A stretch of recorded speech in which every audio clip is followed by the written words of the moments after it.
Welcome in, Lee Company Titans Talkback with Brent Dougherty and the Dr. Kevin Dyson. You can get us on Twitter at Brent Dougherty, at KT Dyson87. Dice, what's up, man? Another winning home day for the Tennessee Titans. Man, as Smiley said, man, it's a different vibe when you're in the studio. For those that don't know, Titans Talkback is hosted by me during home games and by Lucas for road games. Yeah. With me sitting in here, the Titans are 4-1, the one loss being in London. That didn't even count, but, I mean, as a home game, you know. Well, what's different at Nissan Stadium compared to the road, Dice? You know. I mean, some of it's opponent maybe. Some of it is catching people at the right time. Right, but, I mean, they did play the Chargers and the Bengals here. That's true. With Joe Burrow. Yeah.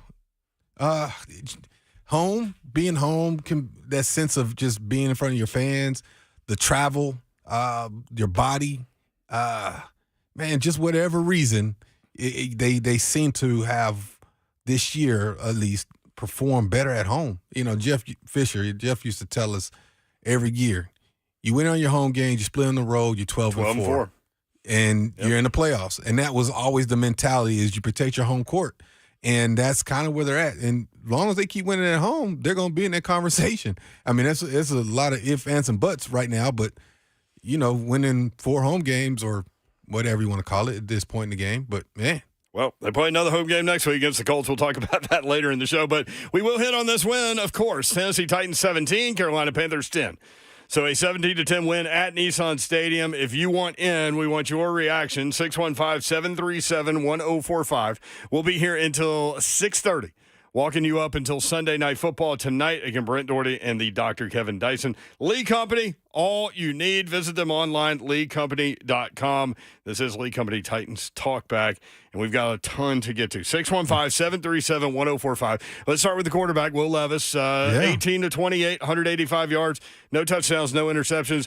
Perfect example of a quarterback doing what was needed by his team to get the win. No big mistakes. I think the synopsis of the game is a tale of two halves. I think the second half, there was some, as he admitted, if you heard his post game, there was some misguided throws. He missed some guys. He even missed the opportunity to take advantage of a one-on-one situation downfield and then threw an inaccurate pass. He had some inaccurate passes on some critical downs to help keep the chains moving.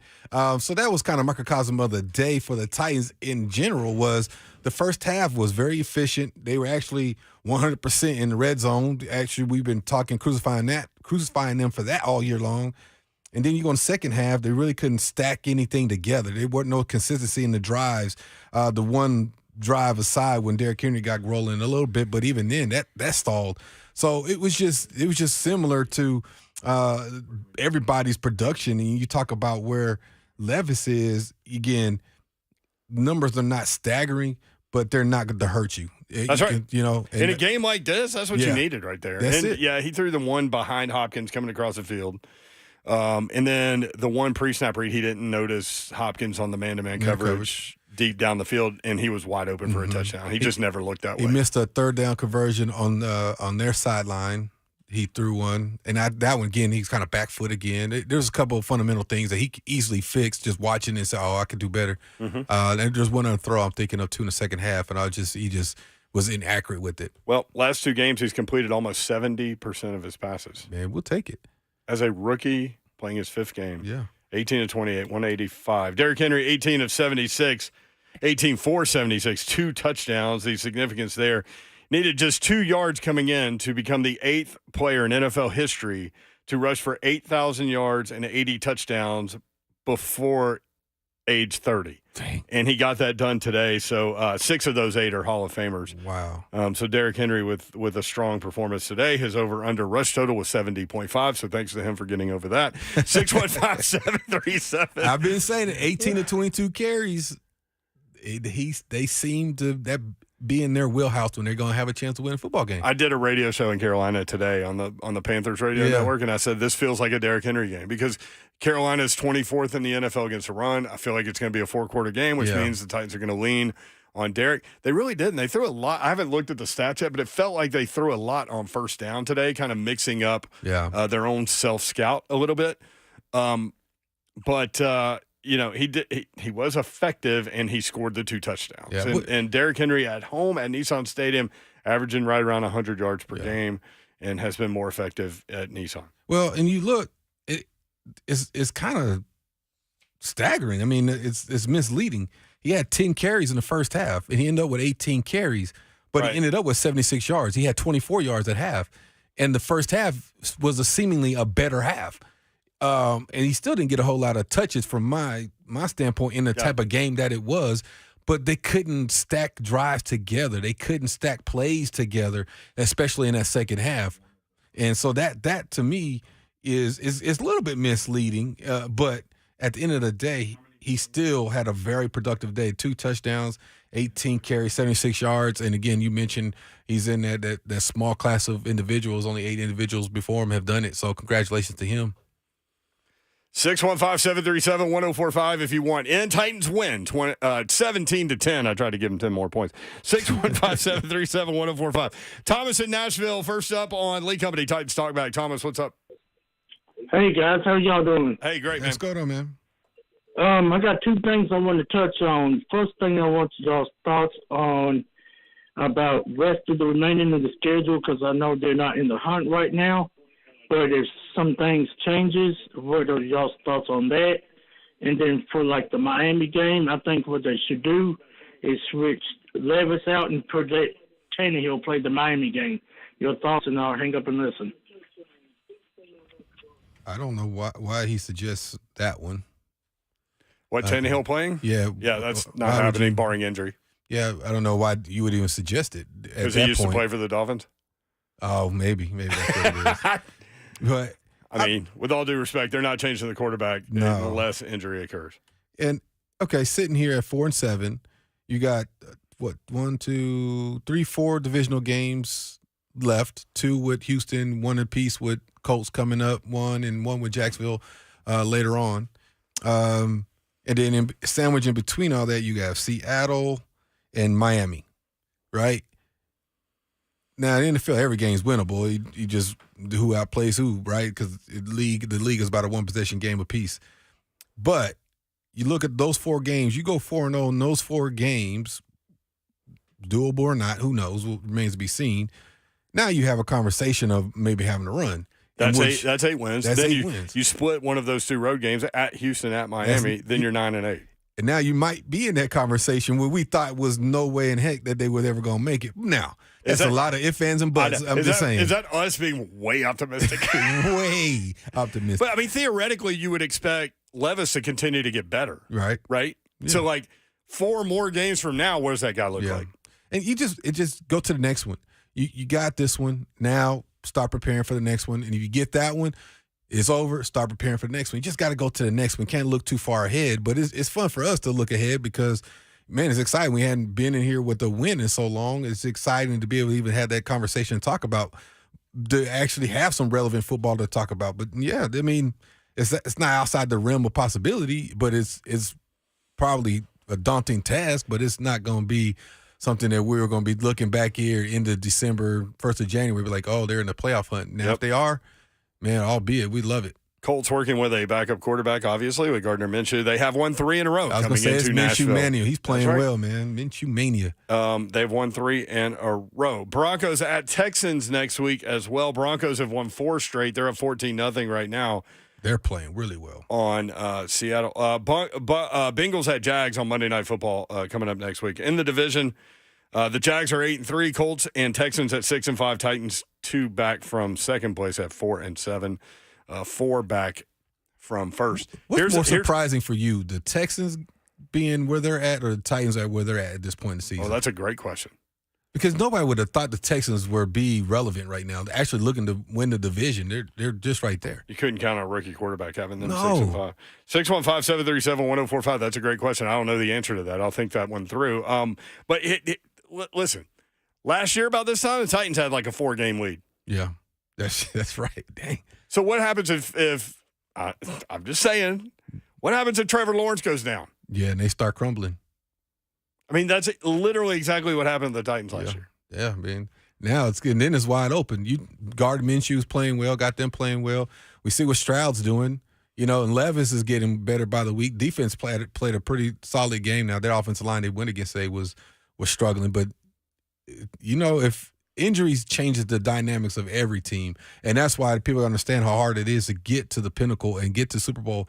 There's a lot of luck involved. When I mean by luck, I'm talking about the ball bouncing your way. You can't have a lot of key injuries to your roster. You got things of that nature. It's a lot of fortune that goes to making a long, substantial run.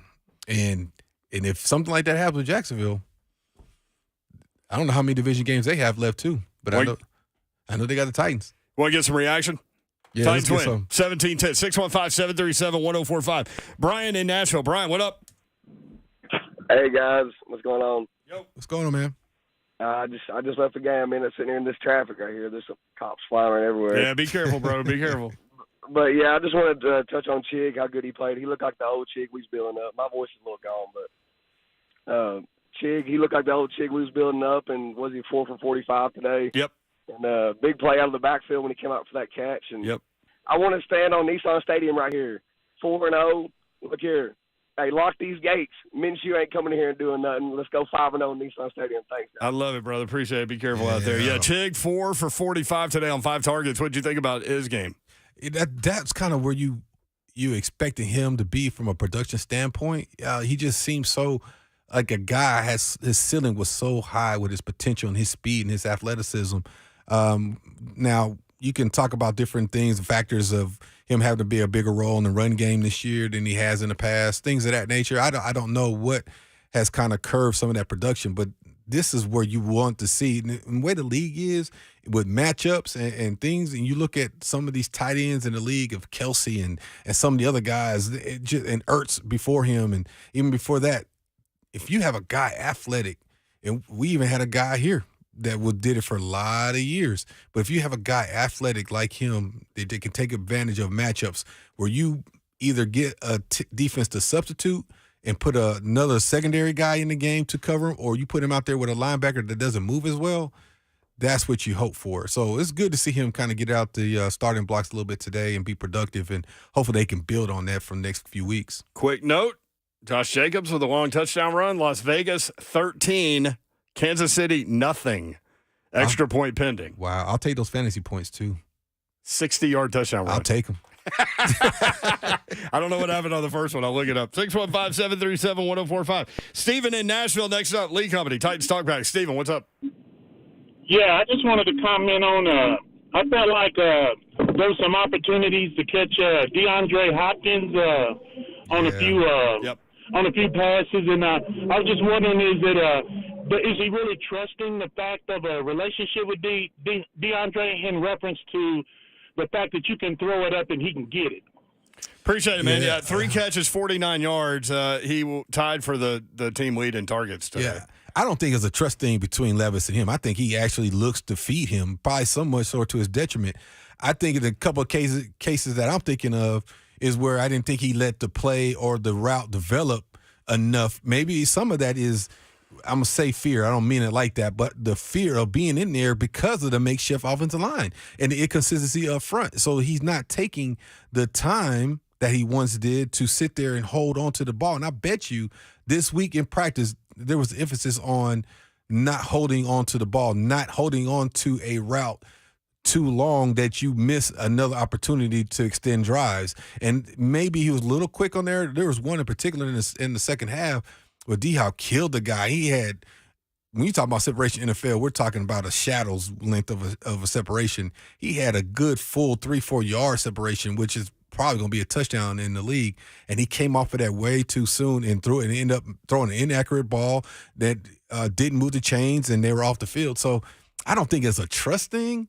I just think it's more of the fact that he is, one, trying to go to his progressions, but today maybe it's part of not having a trusted offensive line or things of that nature. But I think he was coached up saying, hey, you can't hold on too long for that one big route. Sometimes you got to come back down and go high to low and look for the guy that's open. 615-737-1045. Let's go to Bobby in the Borough. Bobby, what's up? Hey, I was really just curious about what you thought about Spears not getting a call for the defenseless receiver there. Oh, that penalty / no penalty. Let me answer because I don't know it like you do it. Yeah. So let me test me being right on you. I thought that was a football play. And again, coming from different era of football, and I know we're protecting players and thank you, Bobby. And what's going on and when I was playing, that wouldn't even been a question. It was just playing football.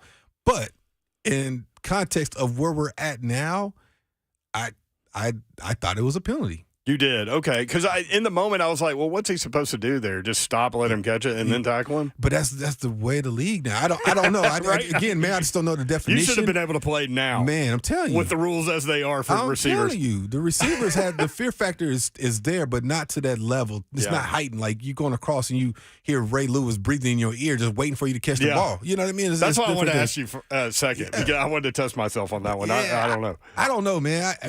Maybe I need to look at the definition of targeting and defenseless player and all the things a little bit better, but I thought it was going to be penalty just based off of what I assume I know about the definition of it, but obviously it wasn't, so it's all right. He still got the win. Yeah, 615-737-1045. Sometimes I think about those calls and I flip it. Yeah. Like if that would have been a Panthers receiver and a Titans DB, what would I have thought about that call? Yeah. I don't know. I mean, it was a bang-bang play, and the rule, as you said, the rules are kind of sus right now. 615, as the kids say. The officials, they struggled a little bit today. You hear the kids say that every day, don't you?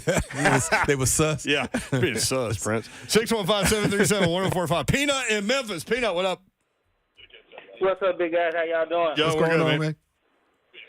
My question is this. It's about Shane Bowen. I love my Tennessee Titans. Hey, will you turn the radio down, Peanut, man? Yes, sir. By the way, hang on, Peanut. Josh Jacobs for you, Dice. 11 carries, 91 yards, and a touchdown already. You know what? That's just made my day even more. Titans win. Now my fantasy team is crushing people. All right, Peanut. All right, my question about Shane Bowen. I mean, it seems like we run the same base package. No matter what they bring, if you notice, we don't cover good at the backfield, but they cover our guys at the backfield A1. It's like everything is noticeable. Even if the blitz is noticeable, everything is noticeable. I love our players, but I really do not like our coordinator and our scheme. It's like a vanilla defense every time out there on the field, every time. I got you, man. Thank you, Peanut, man.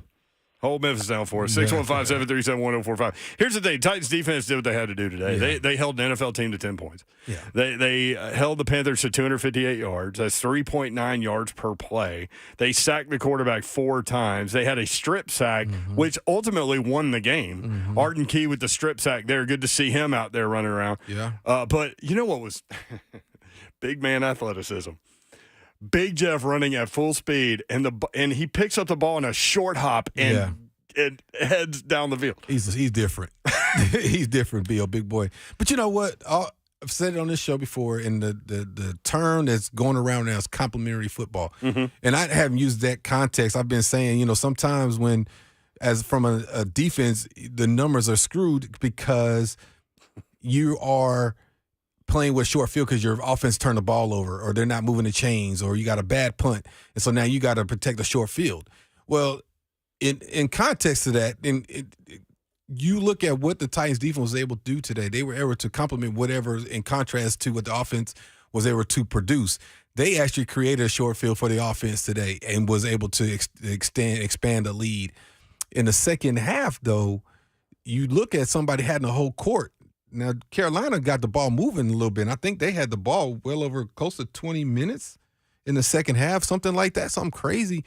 And they got the one score, but you talk about that quote-unquote complimentary football. At the end of the day, Vrabel talks about that all the time. You had somebody has to step up and fill in the gap for whatever is lacking. And what we've seen last week. Both of them seem like they got dominated, offense and defense. So I understand what he's saying by maybe being conservative, not being attacking, maybe keeping everything in front of you is not the approach you want. But when you have a rookie quarterback, an offensive line that has struggled, and uncertainty on offense, and especially in the second half when you hadn't done anything offensively productively, you tend, I would assume, he tends to go somewhat conservative on defense, keep everything in front of you, not give up a big play to let them back in the game, and now you're in a dogfight that you shouldn't be in.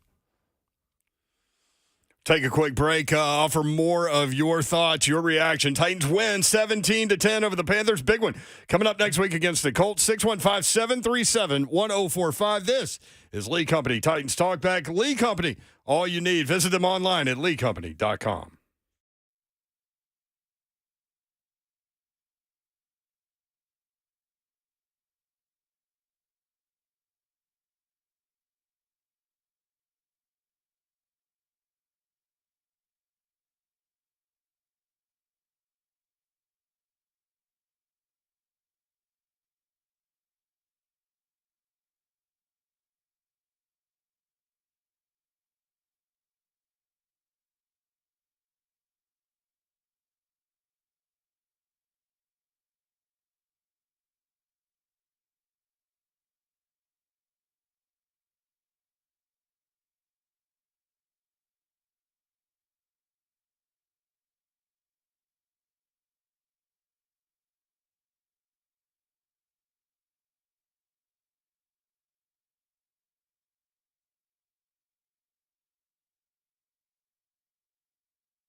Lee Company, Titans Talkback. Brent, Dougherty, Dr. Kevin Dyson with you. 615-737-1045. Titans win 17-10. They get to 4-7. Colts coming up next week at home. Titans now 4-0 in Nissan Stadium this year. Afternoon games, Broncos, who actually play at Houston next week.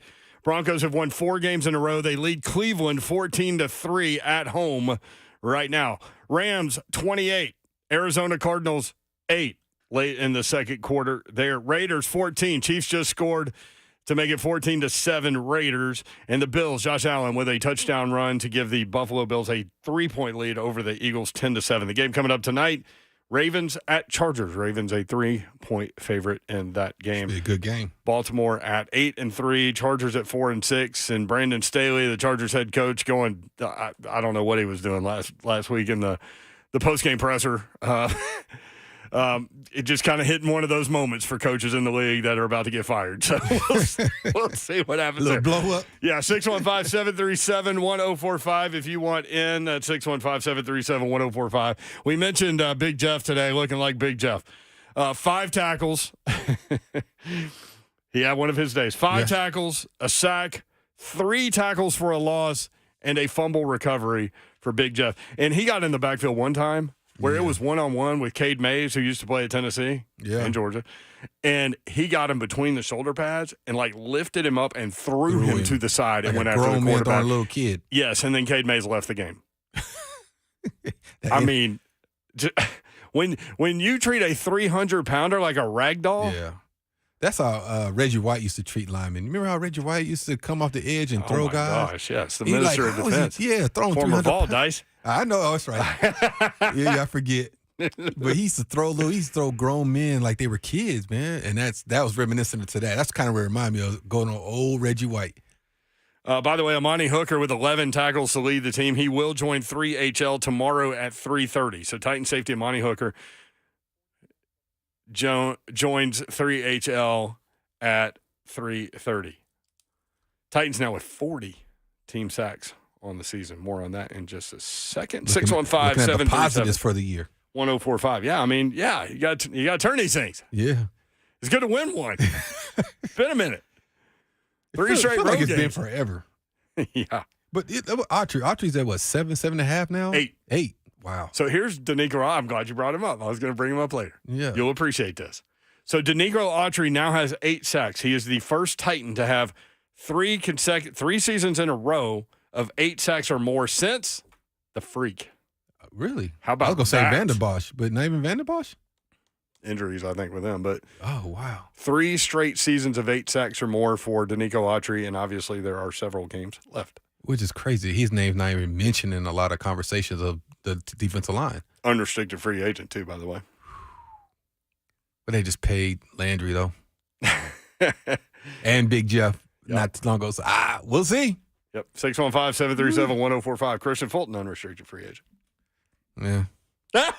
We're going to see what they do with that one. I mean, just up and down, that guy. Yeah. I think that's going to be the conversation. That's going to drive his money, the consistency level of production. So that's where you're going to see the value of him in the market. So can he get more somewhere else? Because everybody loves different treasures for different people. So we'll see. 615-737-1045. Chase is in Bellevue. Chase, what's up, man? Hey, what's up, Brent? What's up, Kevin? Yo, hey, man. I'm in chat right now. I was trying to find out how much time of possession the Panthers had. I'm about to get home from the game. What I was calling in for is the only knock that I had on the defense was it just seemed like they couldn't get the offense more possessions. I mean, the defense, don't get me wrong. I mean, it's a B+. Set the offense up with the short field where Henry got his second touchdown today and holding the Panthers to 10. But there were just several third downs, and it just seemed like Carolina still controlled a lot of the clock. But what I called in for is real quick. Let me hit on that real quick. Time of possession: Carolina 33-49, Titans 26-11.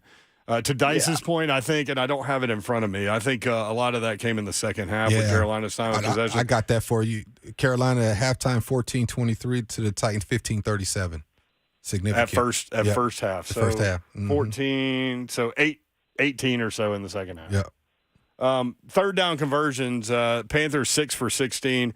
And this is one of the things the head coach, Mike Vrabel, talked about in the postgame, 2 for 11 for the Titans. Got to do better on third down to keep possessions going. Chase, to your point. Okay, sorry. Wanted to address that. Are you still there? Yeah. Yep. Okay, question was, so offense, 17 points, got the short field. So 7 of those come from defense creating the turnover. And then Ramon made a great analysis on Duncan. I don't recall where he played college as a rookie, at maybe Oklahoma. Said he looked good moving his feet at left tackle. What about the other 4 O linemen up front? How do we grade them today? Radens got bullied on one play at right tackle. Levis only got sacked one time for minus 1 yard. I thought Jalen Duncan, who is from Maryland, by the way, 6th-round draft pick from Maryland, very athletic is what we've always heard about him, but project. So for him to be able to get out there and get live reps in the NFL could only help him moving forward. And if they found a left tackle in a 6th-round draft pick moving forward, that coincides well with maybe finding your franchise quarterback with a 2nd-round pick, not having to pay first-round money for the next few years, which is something that we've talked about since he took over the reins. I think you grade your offensive linemen almost like different segments of a test. Like it's almost like multiple choice and short answer and things like that. I think you look at the first half, short field, being able to create a lane to get 2 touchdowns, you give him a nice little grade. But I think substantially you look at some of the second half where Derrick Henry was able to make some extended runs, which hadn't happened up until that point in the fourth quarter. So, again, you got to look at the offensive line with a grain of salt. I still think they're a work in progress. I think going forward you feel some promise coming from Duncan. He wasn't so – it wasn't anything that popped out the page and make you overly concerned any more than there has already been. Consistency, assignment football, getting pushed, being the physicality, all the things that have been questions of the offensive line to going to this point anyway. So with that being said, the other part of that is, like you said, he only gave up 1 sack. He was able to score in the red zone. In the second half, he ran the football a little more effectively. And truth be told, from protection standpoint, they did okay. I mean, there wasn't like somebody just got. I'm gonna say it like we were talking about. You got Debo'd and just got pushed and bullied out of the way, and to the point where Levis didn't have time. But I thought he was happy sometimes, meaning his happy feet where he came off his read too soon. But I think you got to look at it in segments as far as offensive line, and I don't know if the whole grade you would give him anything above maybe a B, just because you're going to be overly critical because that's the most important position on the football field. 615-737-1045. The Titans trust their home stadium to Lee Company to tackle their HVAC, plumbing, and electrical problems. They can protect your home, too. Your next play, visit LeeCompany.com. Lee Company, all you need. 615-737-1045. Matt in Nashville. Matt, what's up? It's not taking any shots downfield today. I mean, there were like 2 or 3 second and 2, second and 3 where we lost yards running it. Yeah. And we have this guy with this arm who's first time out through 4 touchdowns taking deep shots, and we don't even try once. And the protection was the best it's been. I mean, it's frustrating. It's really frustrating with this. Yeah, that clearly was not a part of today's game plan because they did not look down the field. Yeah, not once. No, Collins brought that up earlier. Thank you, Matt. Because there was a couple times I felt like he could have took a shot with D-Hop. One particularly, he had the guy beat by 3-4 yards, and I thought, that's a touchdown. And he looked, and he came off it real quick. So I don't know if there's that programming. That was a touchdown. Yeah, it was a touchdown. I don't know if it's that programming in practice where it say, hey, you're holding on to the ball too long. We need to help our offensive line out by getting rid of the football. If you take a look, you don't like what you see, come back down. And that kind of what it eked to me. There's like it seemed to be him not necessarily not wanting to throw the deep ball, but being more conscientious of his shots he was taking, meaning he don't want to hold on to the football to take the unnecessary hits that he's been taking a lot of hits with the offensive line. They've been struggling. 615-737-1045. You can hit us up on Twitter or X. Brent Dougherty, KT Dyson 87. 615-737-1045. Your reaction. Titans win 17-10. This is Lee Company Titans Talkback. Eric in Nashville. Eric, what's up? Hey, guys, just walked in the door. Traffic downtown was a nightmare. I don't know if you know what's going on, but I guess there's a bunch of, like, fire trucks, ambulances, police cars. It's either a fire or somebody called in a fake bomb threat, because that's why traffic was just so bad downtown today. Just a few blocks past 8th and Broad, because it was at the Hilton. So I don't know what happened, but it's one of those two things.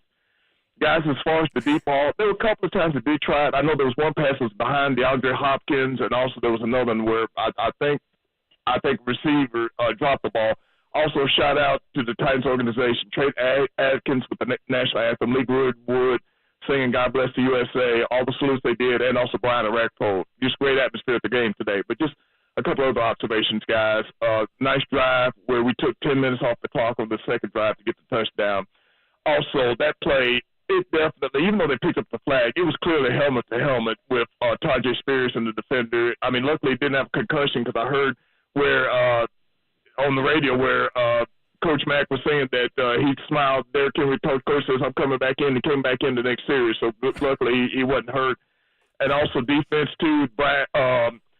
D'Amico Ultra had a couple of sacks, guys. Even though a couple of times we got called for, like, penalties in the secondary. That was a little bit concerning, but still we held on and got the win today. Just wish we could have done a better job in the second half, because there was some play call of strange where we tried a couple of spring passes or runs that we got tackled for losses. But just go Titans.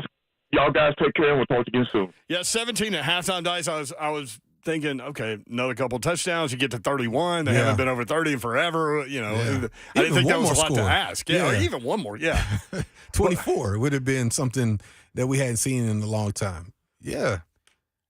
He was right. There were some penalties in the secondary. Yeah. A lot of holding. Who was the one? I think 2 holdings and a pass interference. 2 turntables and a microphone. Yeah. But that's why I said it was a tale of two halves. Like, as you know, statistically, I thought the first half was better, but you look at it, it wasn't that much better than the second half as far as statistics. But the feel of it, that second half was a struggle. But at the end of the day, you held on to get the win. You're fortunate. You're playing a team that is also struggling further. An offensive line identity, a quarterback that is running for his life, a defense that had his own struggles, had a lot of penalties that went to the Titans' benefit. So it was 2 teams mirror image. We talked about it is off the air.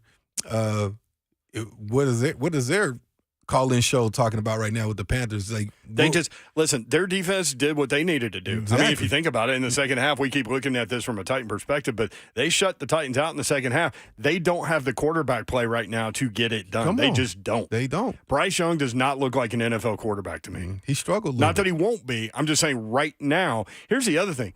We could talk about the penalties in the secondary. Titans secondary did a great job on the one guy they needed to hold down, and that was Adam Thielen. Mm-hmm. Adam Thielen coming in, 75 receptions, 724 yards, and 4 touchdowns. He had 1 reception for 2 yards today. Here's the other thing.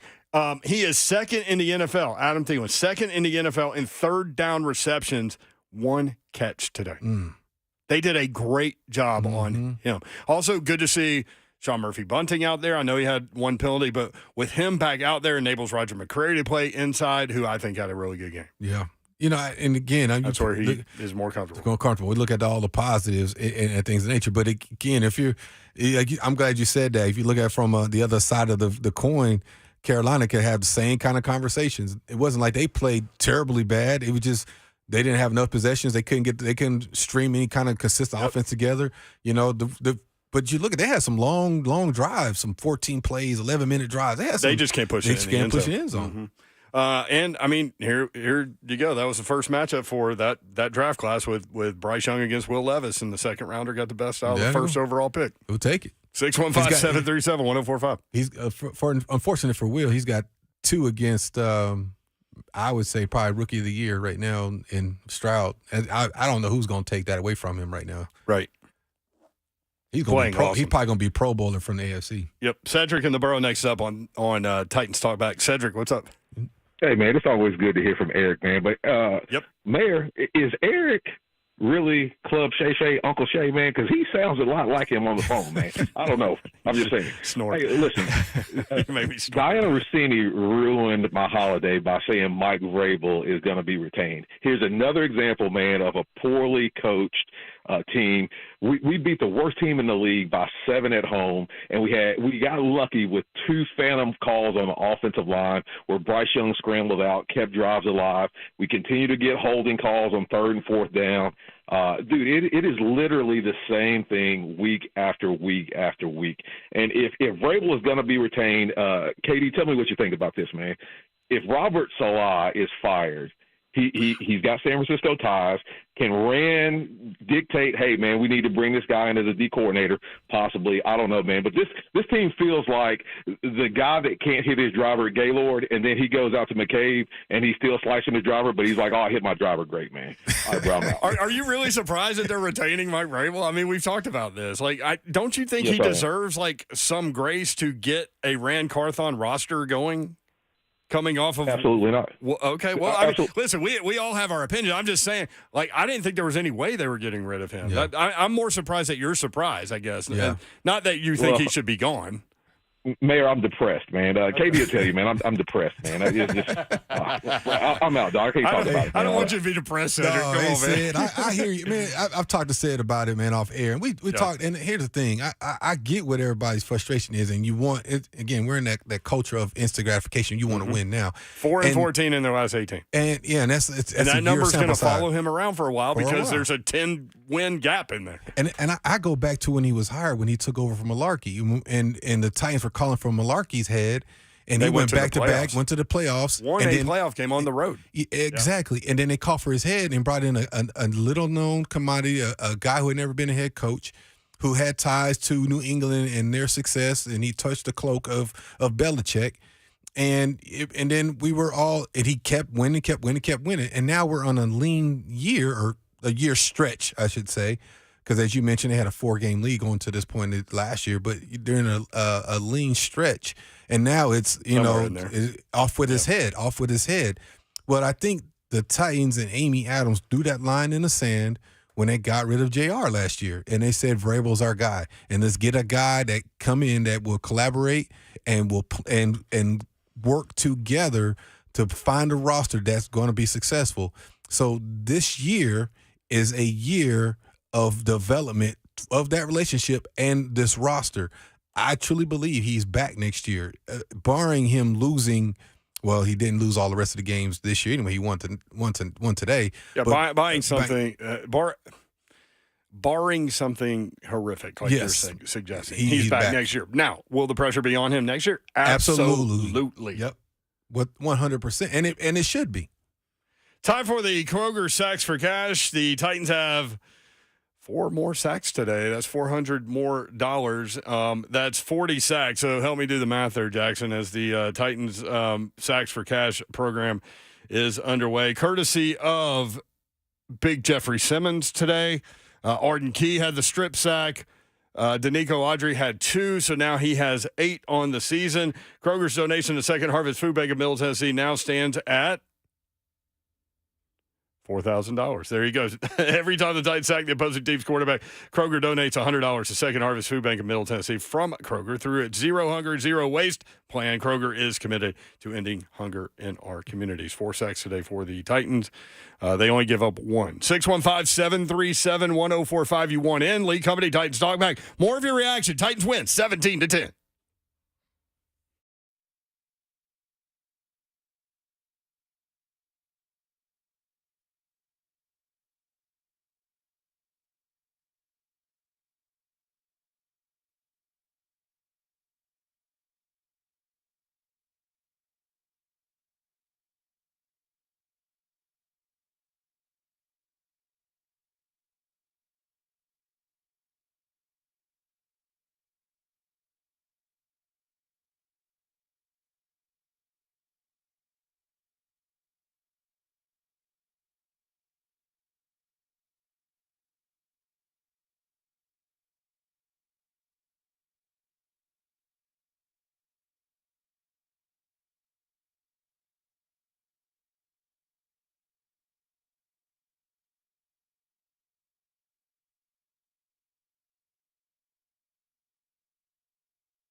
Lee Company Titans Talkback, Brent Dougherty, Dr. Kevin Dyson with you until 6:30, walking you up into the Sunday night football game coming up tonight. You can catch us on Twitter at Brent Dougherty, at KT Dyson 87. Titans trust their home stadium to Lee Company to tackle their HVAC, plumbing, and electrical problems. They can protect your home to your next play. Visit LeeCompany.com. Lee Company, all you need. Titans win 17-10 over the Carolina Panthers. Titans were a 3.5-point favorite. It was actually the third most bet side today. Titans minus 3.5. Dang. And it was a winner. Let's talk about quarterback play real quick. So Levis made some news this week talking about, remember, maybe you do, maybe you don't, but right before the draft, the odds flipped to Levis going overall number 1 for like a day. Really? Yes. And I think it coincided with his visit with the Carolina Panthers, which this week he said, listen, man, I could have told y'all. He's like, I wanted to get on a chair and just tell y'all. They basically told me when I went for my visit that it was the one of 32 visits, and they're not drafting me. And he goes, so I look forward to seeing them this weekend. That's what he said. And I was like, that's my quarterback. That's my QB1 so they right knew there. who they wanted from the jump. They knew who they wanted from the jump. Let me ask you, Bryce Young today, 18-31, 194 yards, no touchdowns, no interceptions, was sacked 4 times for minus 32, and fumbled, which led to what turned out to be the game-winning touchdown. Will Levis, 18-28, 185 yards, kind of mistake-free football. No touchdowns, no interceptions, was sacked once for 1 time. That was when Dylan Radins got run by. I mean, run by. Based on what we saw today, which guy would you rather have, Will Levis or the overall number 1 pick? And now this is my personal thing, and just based off of playing wide receiver, I tend to go with Will Levis. I want a more arm talent, statuesque quarterback that can find me. I saw some good things from Bryce Young today. He has some good pocket presence.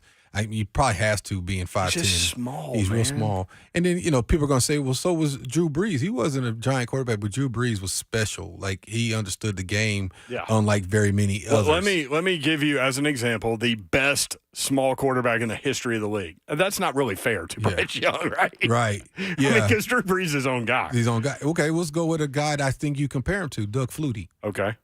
Would you go? Okay. Yeah, Doug Flutie. He was a decent NFL quarterback. He's a great football player. Yeah, thankfully, they went with Rob against y'all instead of him. Instead of him, because he makes some plays. He's a playmaker. Blaine has said that. Like, if they would have gone with Flutie, he was glad that they went with Rob Johnson. It's a different type of quarterback. But as a receiver, personally, I like a guy like Will Levis who has the arms, going to be able to make some tighter throws, things of that nature. I think Bryce Young has his upside is not as high as me as it is with Levis, but not to say he won't be a good quarterback. I think he will be a good quarterback, but I think he'll always be a small quarterback. And here's the thing: it's not just that he's 5'10". Yeah, he's only 200 pounds. Slay and I, and on his best day, I think he's more like 180. Yeah, he got to 204 at the combine. I'd love to know what he ate to get to 204. Yeah. We saw him at SEC Media Days, Dice, and it's not just that he's short. His shoulders are narrow. Like, he's a thinly framed guy. Yeah. This offseason is going to be crucial for him. He looks like a slot receiver. Yeah. He does. He's got to get a nutritionist. He's got to get in the weight room, physicality, keep that mobility in his arm, flexibility in his shoulders. But, I'm with you. He's not on a stellar team either right now, too. So you got to reserve some judgment with that because his offensive line is struggling and things of that nature, too. No consistent run game. You asked me the question. I'm going to go with Levis for my answer as of November 26, 2023. I'm going to go with Will Levis. That's fair because that's where we are. Good point. Titans did not give up 100 yards rushing to the Carolina Panthers, so maybe they're starting another streak there. 615 take that too. 737-1045. Larissa next up in Nashville. What's up? Hello, gentlemen. Hi. You guys are hilarious. Okay. Mayor, if you ever stop doing sports, you need to be on somebody's comedy channel because you are hilarious. Okay, thank you, Larissa. Really hilarious. I will just say this, that the firing of the coach, I don't even know what people are even thinking about on that.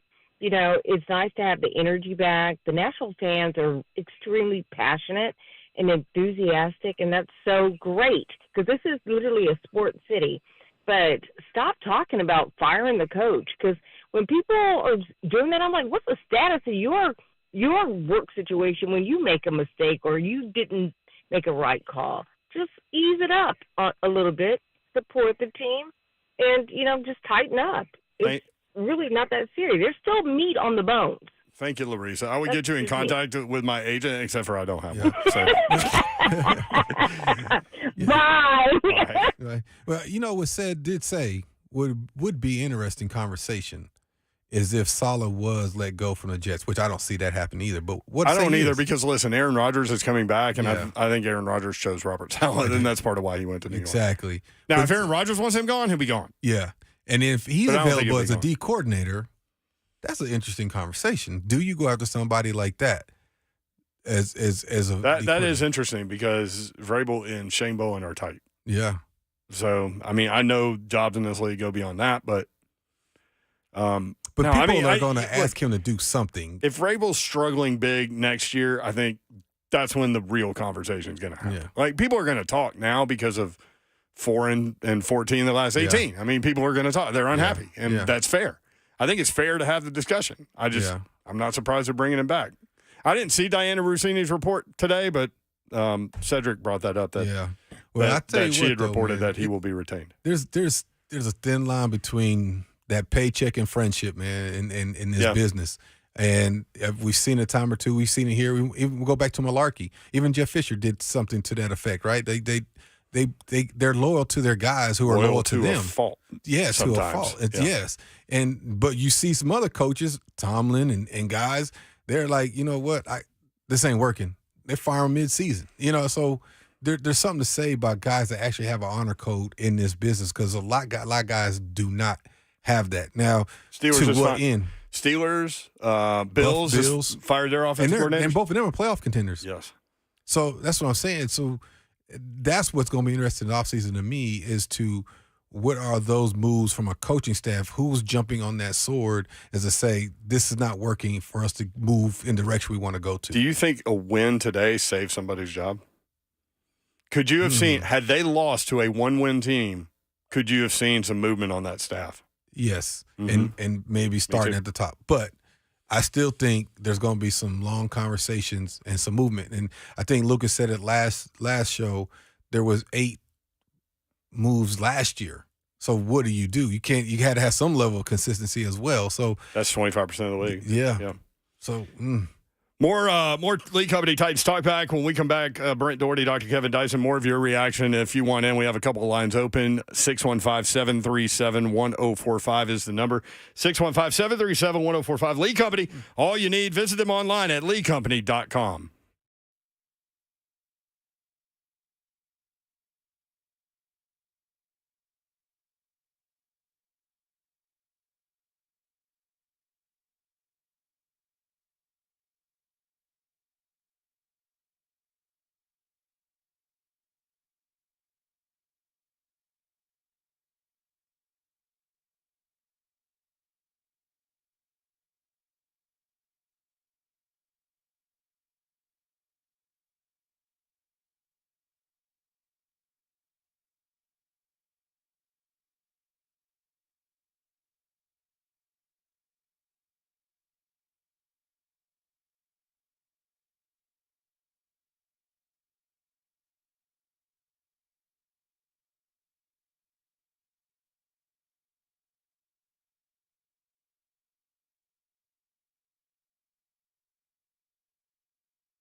That's us. You've got it. Lee Company Titans Talkback. Brent Dougherty, Dr. Kevin Dyson with you until 6:30, walking you up to Sunday Night Football. Ravens at Chargers. Westwood One coverage begins at 6:30. 615-737-1045. More of your reaction. Titans win today, 17-10 at home against the Carolina Panthers. 615-737-1045. Titans now 4-0 at Nissan Stadium this year.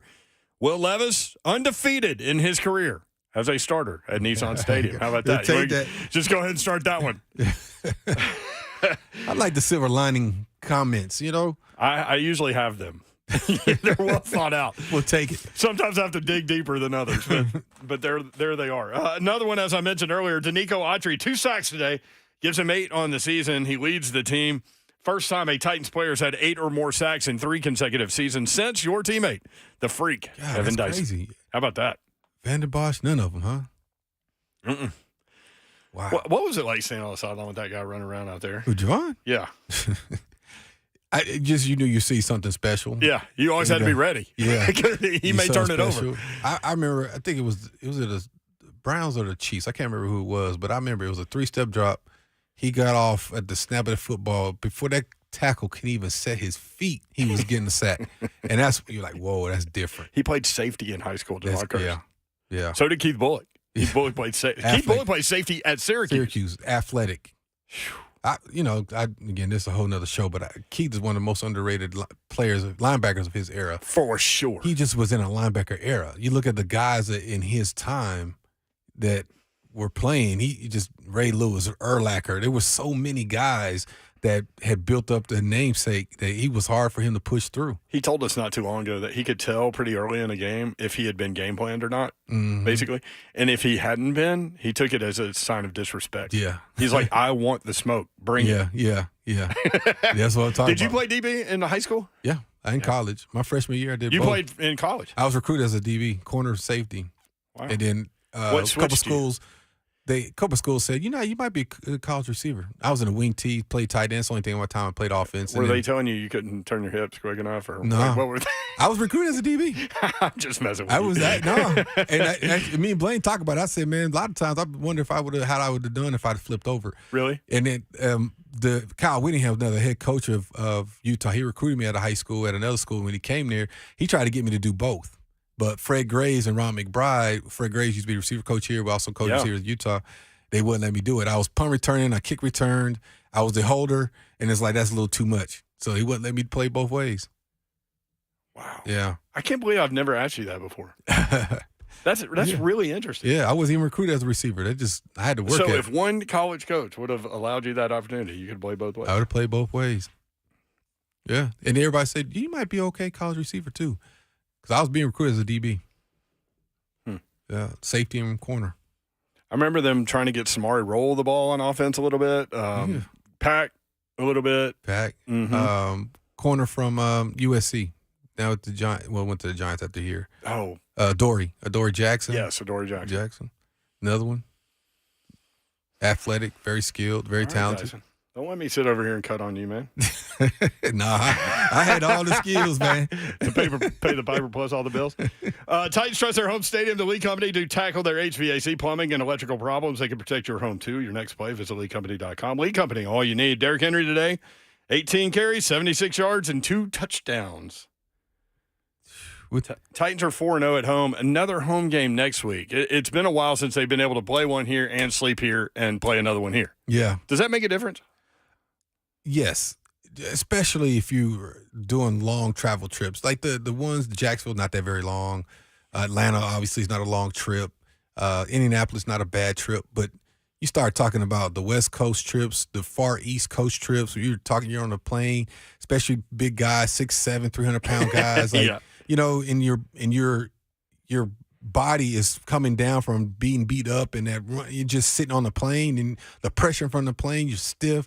It takes a longer time to recover, especially from long trips. So it wasn't that big of a deal. Like I said, like Atlanta, that's a 45-minute flight, if that. Especially for us, we just pull out the bus, get on the tarmac, get on the plane, we head out. It's not like we got to go through security and everything like that, right? So it makes a big difference. But I hated them long trips to Oakland and L.A. and all those, man, because it was a long trip.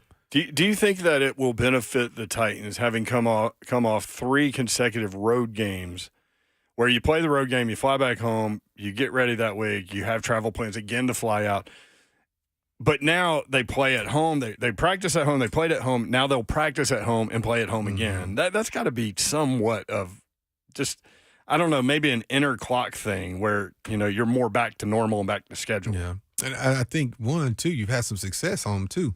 So that mentality and that aura, if you will, when you walk into your home stadium, you have a different type of confidence. They always, that belief, the power of the mind is a beautiful thing, man. If you got that belief that you're already going to win a game just by the presence of being in your building, that can go a long way. And right now they seem to have that kind of that stigma to them, is where they're here. They play in a lot more of substantial football now. Today, that second half, we can debate that, whether you believe it was some good football or not, because they struggled a little bit. But what they had to do. Did what they had to do. They got the win. So how much confidence does this win give them going into? And now it's Indiana. It's just not another game. It's a divisional game, but it's also the Colts. It's also the Colts. If I remember correctly, they'll be pumped up, right? They will. And it was a game. They put out the quarterback. He went out. Minshew came in. They probably should have won that game. Defense at that time, we talked about complimentary football. Defense had been playing a good game. Offense had struggled, but the defense didn't get the stop they needed when they needed it. They just needed to get one more stop. And then again, that's that complimentary football that's kind of going around right now, that's trending in conversation, is the defense was playing well at that point. But when they needed a stop the most, they were unable to get it. Minshew and the guys was able to convert a couple third downs, first downs, and extend drives, and eventually run out the clock and not get the ball back to the offense, which had been struggling anyway. But, again, this is going to be an interesting test. I think the Titans have a prime opportunity to get stacked, maybe a couple wins together with this one coming in. Colts and Titans next week, 12 o'clock. Catch all the Titans radio action beginning on the Zone at 9 a.m. And over there at Nissan Stadium, Colts have won 3 in a row. They are 3-1 on the road this year. Are they really? Indianapolis Colts, yes. And the Titans are 4-0 at Nissan Stadium. Broncos at Texans next week. Broncos have won 4 in a row. They are locked in a battle now at home against the Cleveland Browns, 14-12. Broncos lead in the third quarter. Colts beat the Buccaneers today, 27-20. Jags beat the Texans 24-21. So the Jags are 8-3, Colts 6-5, Texans 6-5, Titans 4-7. 615-737-1045. More of your reaction. Titans win 17-10. Lee Company Titans talk back with Brent, Dougherty, Kevin Dyson, the good Dr. Dylan. What's up? Hey guys, thanks for taking my call. Yeah, man. Good doctor and mayor. So I was kind of wondering about the lines. So our D line looked awesome today. You got Big Jeff is in there, Dyson Autry's in there. Everybody's making plays, and so what I'm kind of wondering, what I wanted to get you guys' perspective on is our D line progressing a little bit at this point in the year? Or is that O line just that bad that it's kind of, I know that sounds terrible to ask, but you know what I mean? Do you think that we're actually? Or do you see Jeff and D'Amico doing anything different than they've done the past couple days or a couple weeks, I should say? But I'll hang up and take the call off air. Hey, I love the win, guys. I'm not one of those fans that's rooting for a tank either. So just FYI. All right. Thank you, Dylan. Yeah, there were some unhappy Titan fans the two today. He mentioned, D'Amico and Jeff, have probably been the most consistent. The other guys have been in and out the lineup with injuries. Production has been down for a couple guys this year, but the two main guys have been Autry and Big Jeff. They've been the most consistent. And then you made a comment earlier, though, when all of the pieces are there, they get more out of each guy. Yeah, and especially that defensive line. And that's been interesting to see because Big Jeff was able to get some one-on-one. And you mentioned when he got that one-on-one, he tossed him out the game. But so guess what they did the next? Guess what they did the next couple plays? Oh, he was doubled. You're not gonna be able to do that because you can't single him for a whole game. There was one play on 3rd and 1 where he got in the backfield and destroyed the running back on a double team. On a double team, split it, and beat it quickly. Yeah, Jeffrey Simmons. We'll go through some of those guys. Jeffrey Simmons, 5 tackles, a sack, 3 tackles for a loss, a fumble recovery. I mean, okay. Rashad Weaver, 4 tackles, a tackle for a loss. That's huge for him. He's been kind of quiet this year. Dyson Autry, 3 tackles, 2 sacks, 3 tackles for a loss. Harold Landry, 3 tackles. Arden Key, 2 tackles and a sack. I mean, they got it from the upfront guys today. Yeah. And I went on a show in Carolina, and that was one of my keys because Carolina had given up 39 sacks this year. Yeah. So I said, this is a get-right game for the Titans front seven. Yeah, and to that caller's point, some of this production that you just read off is because of a struggling makeshift offensive line. And there's other teams going to make that same the conversation about the Titans offensive line with all the injuries and makeshift that they've had to do. So, yes, but I think with that being said, a lot of those guys, that production went up today, but the 2 main guys, Autry and Big Jeff, they've been doing it all year long. It amplified today because the other guys are able to get involved as well. 615-737-1045. Zach is in Mount Juliet. Zach, what's up? Hey, guys. Big fan of the show here. The biggest thing that I wanted to point out, and I don't know if this has been discussed earlier, but simultaneously with Jacksonville and Houston today, it was a great game down to the wire. But if you notice, C.J. Stroud in the season he's been having, the amount of time he has to sit back in the pocket on every throw, it seems like it's 5 to 6 seconds. And I was watching it on commercial breaks of the Titans games, and it's just, I think if there's anything that points out on ending any of this Will Levis criticism and saying, hey, if he had a line, let's give him a chance here and actually not criticize him overly much, is the amount of time that Stroud's offensive line gives him.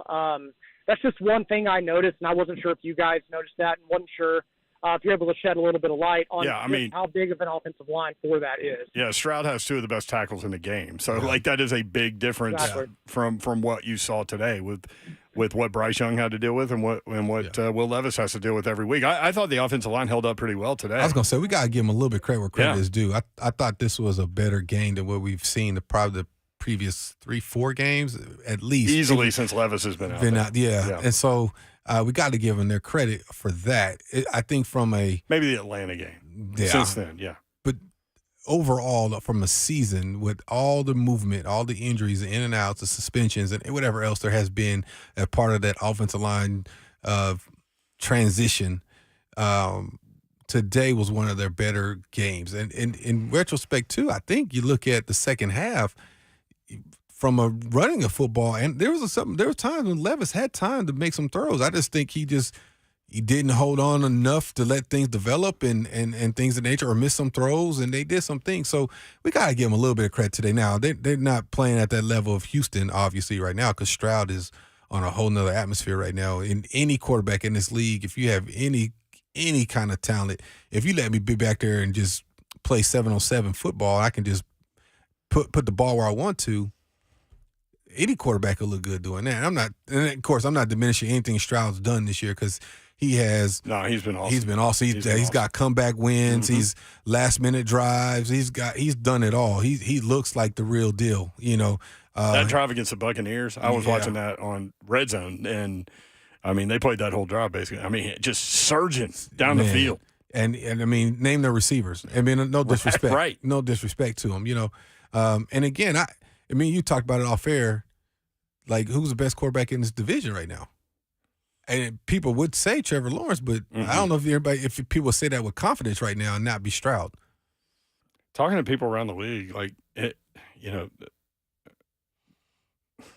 there's starting to be a developing thought that maybe Trevor Lawrence has leveled out. Yeah. You can see it. You always try to find what's the ceiling. I think everyone is excited that Will Levis, at least as a draft pick and a rookie quarterback, has shown that he has a ceiling that we can't identify yet. Yeah. And I think that's really encouraging and offers hope, right? And so he has the chance to be your franchise quarterback. Yeah. We're 5 weeks in. I don't think anyone would argue that. Yeah. Now, last week, it's funny. We did take calls on 3HL where people were dogging Levis and wanted to see Tannehill again. I'm like, what? What? But you're right. I mean, the line held up better today. They were playing a 1-win football team. Yeah. So let's kind of measure that a little bit. But exactly. Next week they get the Colts, and divisional game. Colts at 6-5 now. As I said, they've won 3 in a row. They're 3-1 on the road. That is a different test. 615-737-1045. More of your reaction. Titans win 17-10. Lee Company. Titans Talkback. Brent Dougherty. Dr. Kevin Dyson. I'll be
It is a winning Sunday on 104.5 The Zone. Lee Company Titans Talkback with Brent Dougherty, Dr. Kevin Dyson. Get us on Twitter at Brent Dougherty, at KT Dyson87. Lee Company, all you need. Visit them online, leecompany.com. Biggest takeaways from today's win, Dice? Shoot, man. I think that phrase, complimentary football, the importance of picking up your teammate when they're down type of thing. The offense gives you opportunity, or excuse me, your defense gives you opportunity with a short field. You got to take advantage of it. You got to move the chains, keep your defense off the field. I think that you keep hearing Vrabel using that phrase, complimentary football. It was evident today, especially in that first half, how important it is of a team sport. I don't care if it's a basketball team, baseball team. When something's not going well, the other side of that needs to pick it up. For basketball, for instance, if you're not shooting the ball well, you need to create some turnovers to get some easier looks. So your defense needs to pick up. So you do some different things. And that's kind of what he's talking about. He's talking about complimentary football. And today, especially in that first half, the Titans were able to take advantage of some opportunities. So for me, that's the biggest thing. And I think offensive line, they played a little better today, and that goes a long way. You're able to run the football, get into somewhat of a 4-minute running the ball situation into the game and move the chains. Now, he only had 8 carries, but he had 8 carries that went for, 50-something yards in the second half. Mm-hmm. And so that's substantial. 52 yards, I think he had in the second half. So that's substantial. And so it's something to build on. I think the offensive line, hopefully you can keep this same offensive line 2 games in a row. Yeah, for those that don't know, that was the 8th different offensive line combination to start a game in 11 games. 11 games. Yeah. So hopefully they can keep getting 2 games in a row and build on what they started today. And then hopefully Will Levis, that is, looks at the film and evaluates some of the things he missed. As he mentioned it, I talked to you as I was walking to give me some water. He mentioned that in his post-conference, which is impressive. He talked about areas he needs to grow in and how he's going to get better doing that. And to me, that's what you want to hear from a young guy. Yeah, missed a throw across the middle of the field to DeAndre Hopkins behind him. Yeah. Missed a read that would have been a touchdown where D-Hop was, 4 steps beyond the defense. Easy. And you don't get those. You don't get those. You don't get layups like that all the time. You got to hit them when you get a chance.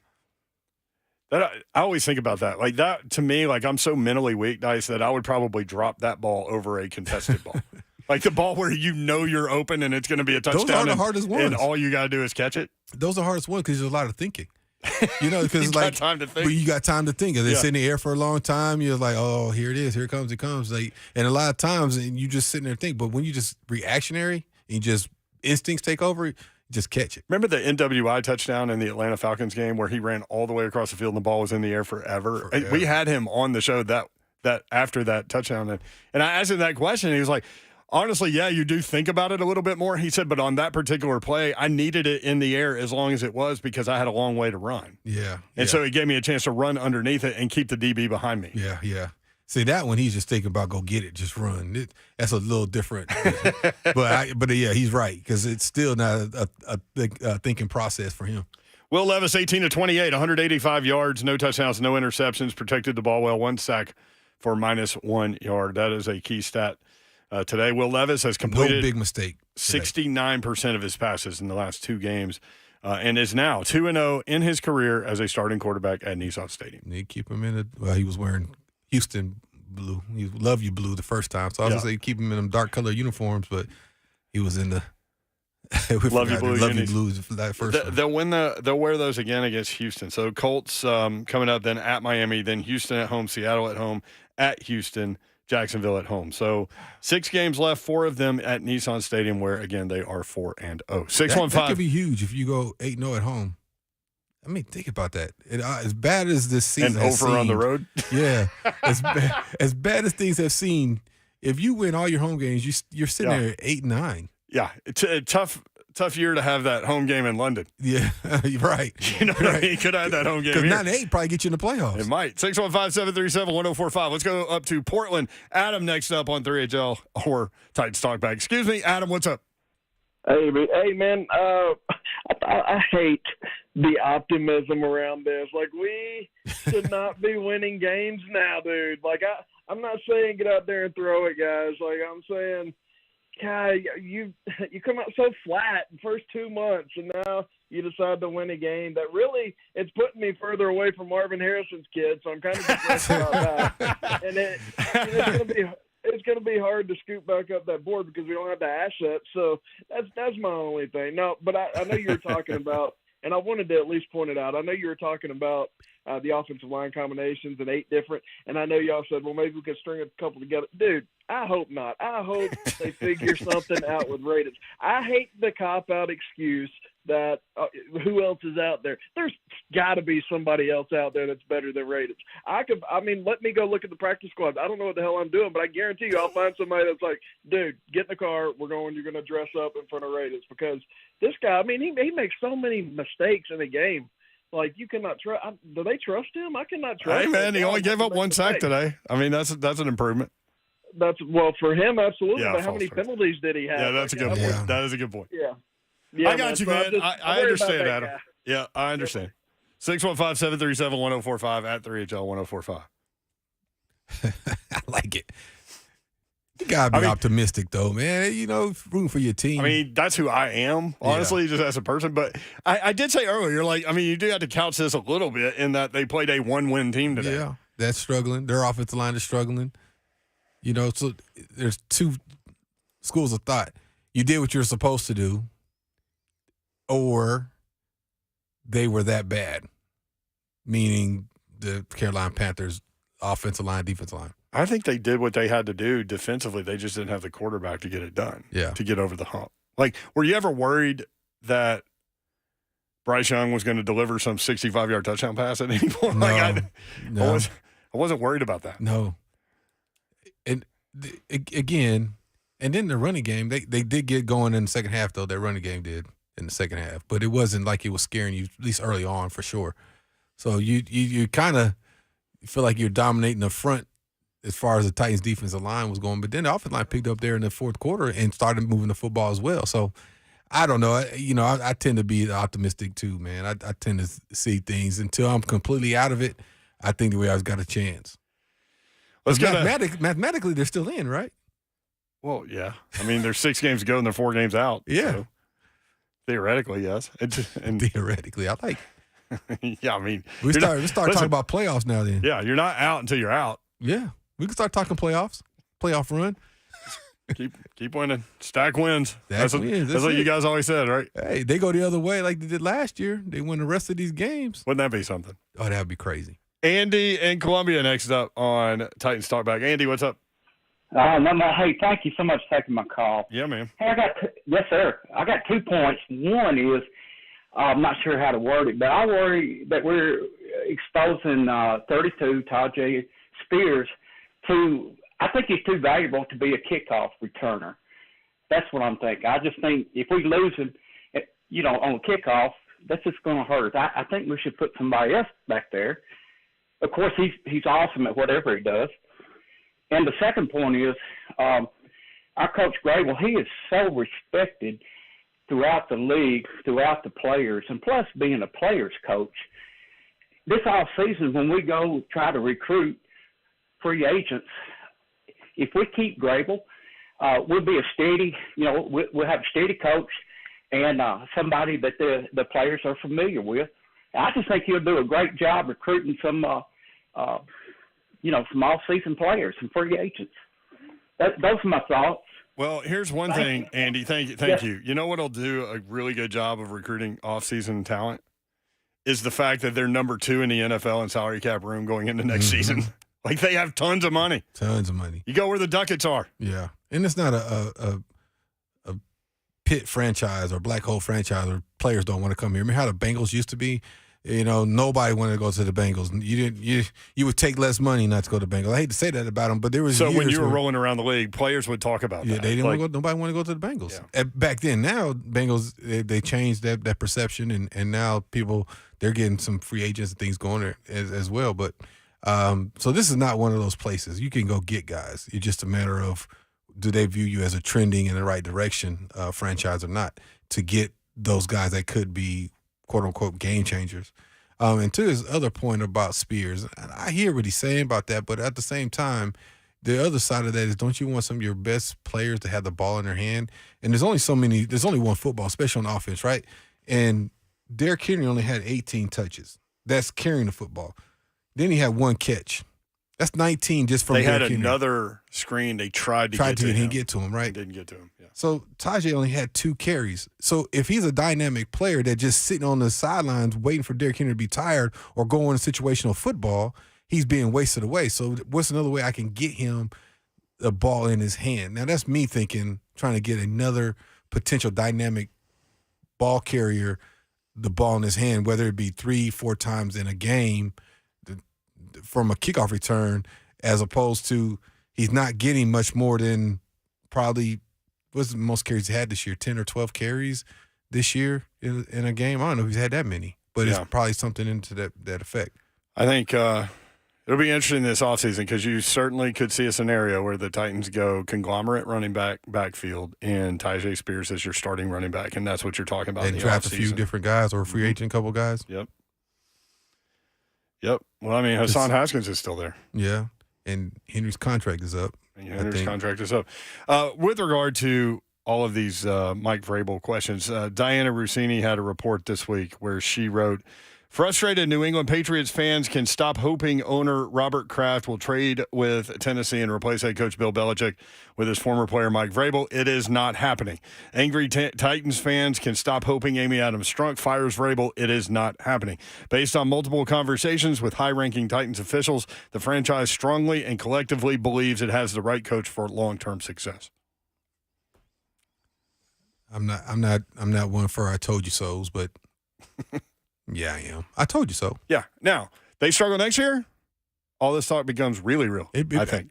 I mean, and I think even Vrabel would tell you that's valid, especially in the business that they're in. I mean, they understand. They know what they're doing. Yeah, he would tell you the same thing. He's not oblivious to all the conversation and talk he's in that job. That's a high-pressure job. Being a head coach of a professional franchise is a high-pressure job. He's not oblivious to the conversations. Now, he also is a competitor who wants to win and compete. And he was in a situation where he was asked to use Thanksgiving dinner as an example, and he didn't have any say in what the groceries were being put because they were making moves without him. I mean, it was evident when you saw when A.J. Brown was traded and he got up out of his seat and discussed. That was not in conversation the GM had with his head coach. And hopefully we don't see that same kind of dynamics between Rand and Vrabel going forward. Now, if they have another struggling year next year, well, I think he understands that, what comes with it. Game's going on right now. Broncos lead the Browns in Denver 24-12. The Rams in Arizona against the Cardinals. Rams 31-8 with the lead there. End of the third quarter. Raiders jumped out 14-0. Chiefs stormed back. End of 3. Chiefs 21, Raiders 17. And the Bills lead the Eagles in Philadelphia 17-7. They just missed a field goal that would have made it 20-7, but 10-point lead going 10:32 left in the third quarter. Lee Company Titans Talkback with Brent Dougherty and Kevin Dyson. Lee Company, all you need. Visit them online, leecompany.com. Let's go to Timothy in Nashville. Timothy, what's up? Hey, y'all. Yo. How you doing, man? Hey, so I had a quarterback question. So I'm going to make this quick. So my favorite two are Marino and Steve McNair. But what I want to ask is what makes a good quarterback? Look, I love these new quarterbacks, Stroud, Levis, Richardson. I mean, is it the quarterback or the team that makes it good? And that's pretty much all I got. Thank you, appreciate it. I mean, it's all of it in concert with each other. Yeah. It's head coach, offense coordinator, and quarterback fit. It's offensive line that can protect. It's skill position players. I mean, it all works together, right? Absolutely. Yeah. I'm trying to, as you were talking, I'm trying to think of an example, and I don't know if it's a How about Purdy in San Francisco? Yeah. Would you? That's a great system for him. For him, and he's making it work, and he's being successful. Great weapons. Great weapons. And he was an afterthought. He was the last pick of the draft guy. Then you look at a guy like, what's the kid in New York that just got hurt? Zach Wilson? No, the Giants. Oh, Danny Dimes. Well, we can use Daniel Wilson, Jones. too. We can use Wilson, too. And Jones, both of them, really.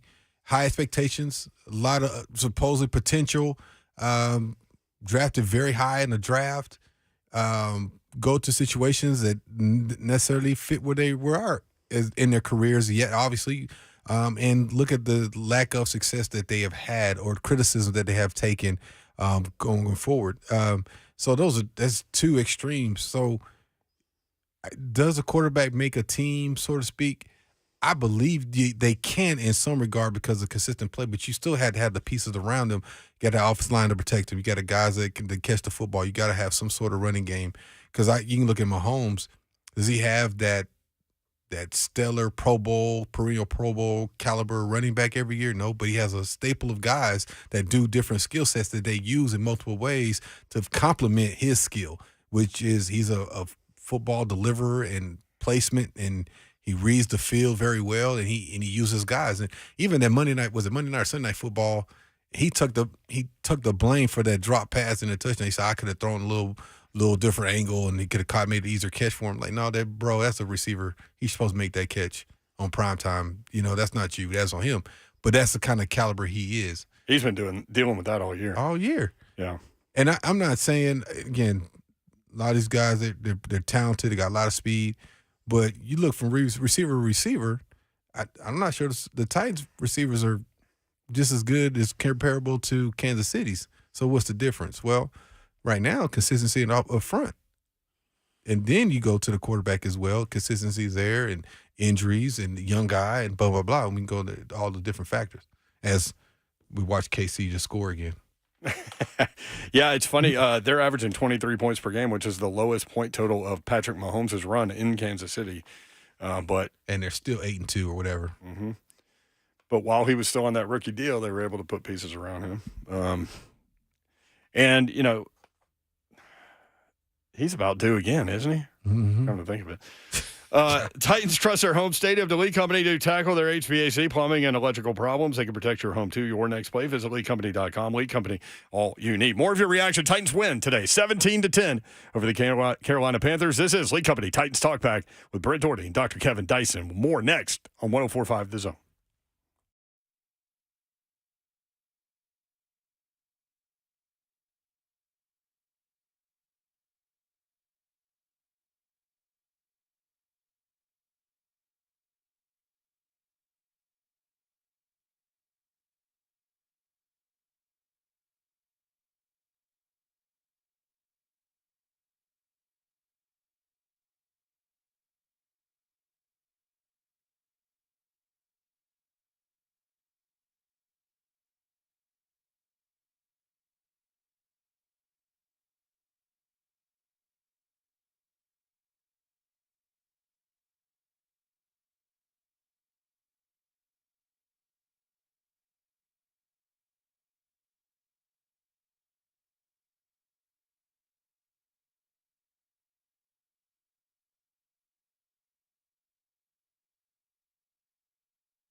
Lee Company Titans Talkback with Brent Dougherty, Dr. Kevin Dyson.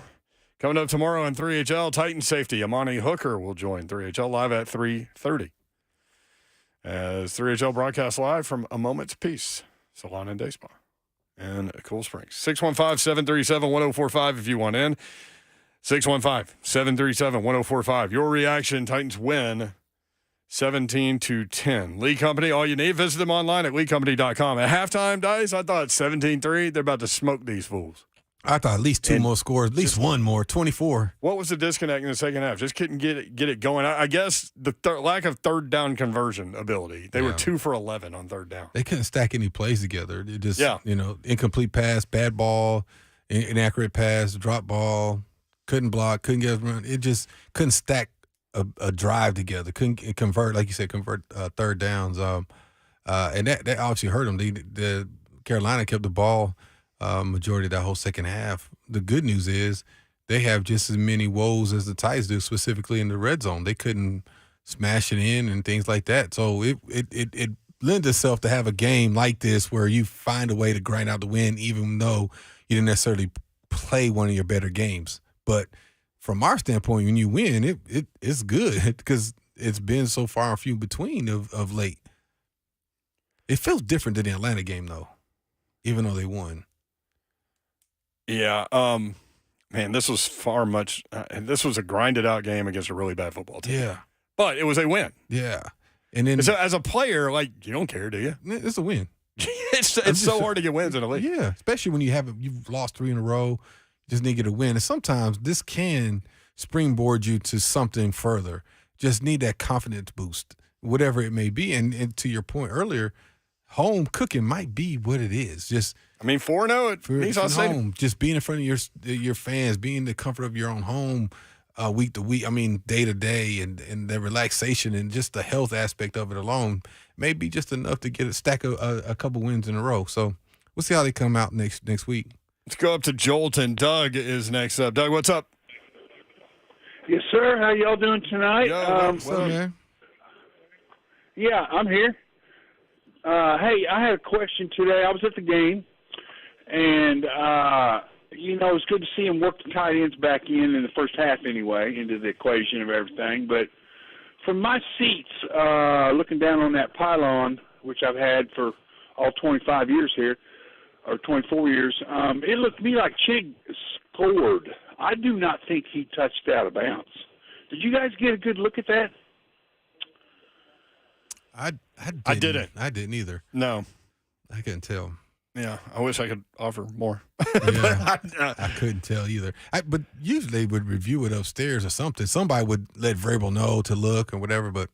Yeah, that's Stretch. Yeah. Stretch upstairs. Yeah. That's his guy. They would have let, go ahead and review that or something. I think he got in, but. So I got to believe they got the call right, considering. 615-737-1045. The number, Will in Fairview. Will, what's up? Hey, guys. Thanks for taking my call. Dice, honored to talk to you, man. Love what you did. A lot of respect out there with the Titans all those years back in the day. Appreciate it, man. I used to go down there. Yeah, man. I used to go down there and scalp tickets off the street on 2nd and James Robertson come in there and watch you and the guys do your thing. Good time to be alive. Hey, man, my comment, question, I don't know what you want to call it, officiating. So I was out there today, and the officiating to me, just these days in general, but for sure today, is just so shoddy. It just seems like they miss calls, they're dropping flags, picking them back up. It didn't seem like it used to be that way back in the day. I know they called a complete pass for that tight end for Carolina today, and he rolled over the ball. I don't know, did he catch it with his thighs? I don't know. I don't know how bound you are to the NFL, what you can or can't say. I know Vrabel and the guys, they can't say nothing. What's your thoughts, man? I'm just curious. You were out there, you did your thing, and it just seems different these days. I'm going to get off the phone and listen to you, but I'd like to hear some candid conversation about officiating in general, and especially that pass they called complete today. It just seems I've never seen anything like that before. But, again, appreciate you guys. Love what you do, and like to hear what you say. Thank you, Will. Appreciate it. That's interesting because it's one of a few things from me. My perspective is, one, there's now this crutch of replay. Mm-hmm. So you don't necessarily have to make that critical decision in the moment, knowing you have this crush behind you to quote unquote get it right. Sometimes calls are made because of allowing for replay to correct it and get the right call. Get the right That's call. why you see like fumbles that you're like, that wasn't a fumble, but they let it go to let replay over. Because if they blow a whistle and they're wrong, then it's dead and there's no fumble. No fumble. So I think that some of that, the crew today, I thought struggled with a couple of things. They had numbers wrong and all kind of stuff. Just logistically, they just seemed like they had a tough time today, and that happens, right? We're all human. People make mistakes, but I think to that caller's point of a shift, I think there has been a shift in accountability and responsibility in calls because they have the crutch of the replay. And so even touchdowns, like you said, every touchdown is reviewed. And so you err on the side of, I'm not going to blow this whistle. I'm going to call this play good because I know it's going to be reviewed anyway. So that, to me, that's probably part of reason why there is a seemingly different feel. Yeah, they literally have to call the game in a different manner than when you play. Mm-hmm. Yep. 615-737-1045. Jordan on I-65. Jordan, what's up? Hey, guys. Just wanted to congratulate everybody on that big Titans win. I will say that Zebra crew looked god-awful today. The calls they were making was awful. And I just want to say shout out to all you guys. Have a happy rest of your holidays. And Jalen Duncan looked like Joe Thomas out there. Go Titans. Thank you, man. Appreciate it. Rookie at left tackle. I mean, held up. He held up. And it's day one. I say day one, game one. We'll see. I mean, again, you got to pat him on the back for today because the effort was there. There wasn't anything that was like pointing. That spotlight was on him the whole game. So looking forward to see the growth from week 1 to week 2. We still gotta stack them together, man. You got to go for the next week. Got to be the same guy. Lee Company Titans Talkback. Brent Dougherty, Dr. Kevin Dyson, and Chig more involved today. 5 targets today for Chig and 4 receptions, 45 yards. I keep waiting for. Are you like me? You keep waiting for like that breakout game for him. It's the talent so athletic. But I don't know how much that is him versus play calling and quarterbacks, offensive line shift. He's been staying in a little bit more to help with offensive line. Like, what is some of the dynamics for his production being somewhat down compared to what we all thought it should be? Chris Moore just keeps on. 3 for 41. He just does his thing. Does his thing. Had a carry today that didn't get blocked well, but yeah, he's out there. Nick Westbrook-Akine, 4 for 41. He's still today. That's about right for him, right? Yep. And Josh Wiley, a catch for 11 yards. 615-737-1045. What are you seeing from DeAndre Hopkins? 3 for 49 today. Had Levis seen him on the one play where he's running by himself? We're talking about almost a 100-yard game. Yeah, maybe over. Yeah. With a touchdown. How frustrated are you as a receiver when your quarterback doesn't see you on something like that? Well, I would tell you, I mentioned Fred Graves earlier. One of the things he always said is, don't do that. Don't show your frustration. Now, I know a lot of guys that do it, and my boy Steve Smith was one of them. He's going to let you know he's frustrated. I beat the dude, you better give me the ball. But I always took the quote-unquote high road because my receiver coach always say, you don't know what there's back there. We got 300-pound dudes trying to take your head off on every play. He's going to miss you. He's going to miss some throws. But you best believe when he makes that throw and you drop the ball, it goes both ways. So you got to make plays for him just like he's got to make them throws for you. So, you get frustrated because you're not going to get the opportunity back again. But there's going to be another opportunity. You're going to have a chance to make that play. You just better make it. Can't cast any stones, man, if you're without sin. That's exactly right. 615-737-1045. Let's get Jim in Franklin next up. Jim, what's up? Hey, guys, how y'all doing? Hey, good, man. Hey, man. Good. Comment on the referees waiting for a replay to tell them whether they're right or wrong. The issue is if they don't make a call, whatever the call is usually going to stand if replay doesn't show enough That's true. to overturn it. So why don't they make the call that they think is right, and then it's like in baseball. You want to challenge a play, replay does it, out, safe. Hey, we lost you, back man. You up or say you're wrong.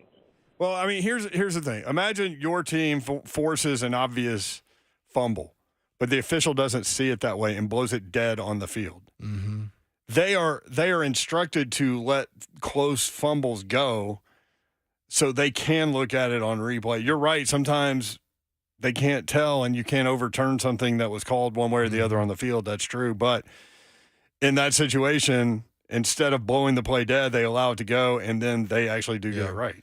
There's however many officials on the field, and they're responsible for different aspects of the game. Like you got the side judge that's responsible for the outside two and things of that nature. Not to get into too specifics, everybody's responsibility. But there's a lot of moving pieces going on, and dudes are moving fast. So just giving the benefit of the doubt to an official, when you're watching, say, the tackle holding and you see that ball out, you might have caught a glimpse of what happened at the corner of your eye. So you throw your flag down or the beanbag down to indicate fumble, whether you didn't see the whole play or not. I think, again, it goes back to having that crutch, if you will, of knowing something is going to get this right, and that might be a review or what have you. I think there's so many occasions where we saw where an official's call determine the outcome of a game to the wrong effect. Because now, even like he talked about, it's in baseball, it's in basketball. Yeah. Like, who would have thought replay to get the right calls that important, that now you're challenging the people making the calls on the field in real time in sports like baseball and basketball. And it's always been in tennis, right? In and out, you can challenge the in and out call and things like that. But now you're looking at these athletic, these fast guys. Now in all the sports, they're trying to get it right, and that's the idea, trying to get the right call. 615-737-1045. Lead Company Titans Talkback. Brent Dougherty, Dr. Kevin Dyson with you until 6:30 if you want in your reaction. Quentin in Franklin. Quentin, what's up? How y'all doing tonight? Good, first time, long time here. I just like to say it was a good Titans offense that we had going out there. It was everything that a couple play actions here and there. We executed P's and Q's, and Mark Stoops. Thank you. He wasn't going to Texas A&M, bro. Thank you, Quentin. No. Who is rumored for that job? Well, I mean, the rumor yesterday was that Mark Stoops was going, and then he responded today and said something. I think I actually saved it. Here it is. It's true. I was contacted about a potential opportunity this weekend, but after celebrating a big win against our rivals with players I love like family, I knew in my heart I couldn't leave the University of Kentucky right now. Mark Stoops. Okay. Kudos. I mean, Mike Elko at Duke is going to be named like with every job opening, like the job that he's done. He lost his quarterback, or they would have kept rolling. 615-737-1045. More Lead Company Titans Talkback.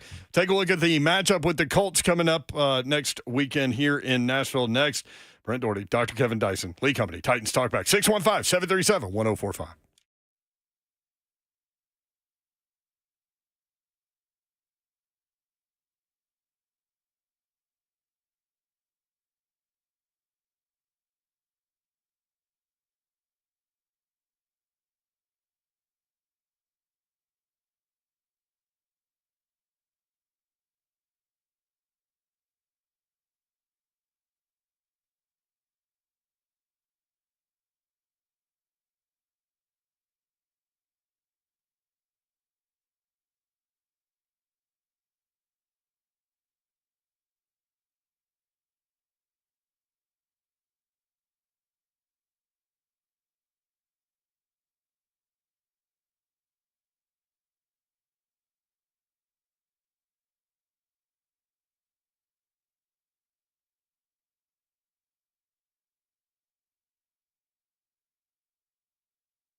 Lee Company Titans Talkback with Brent, Dr. Kevin Dyson with you until 6:30, walking you up until the Sunday Night Football matchup.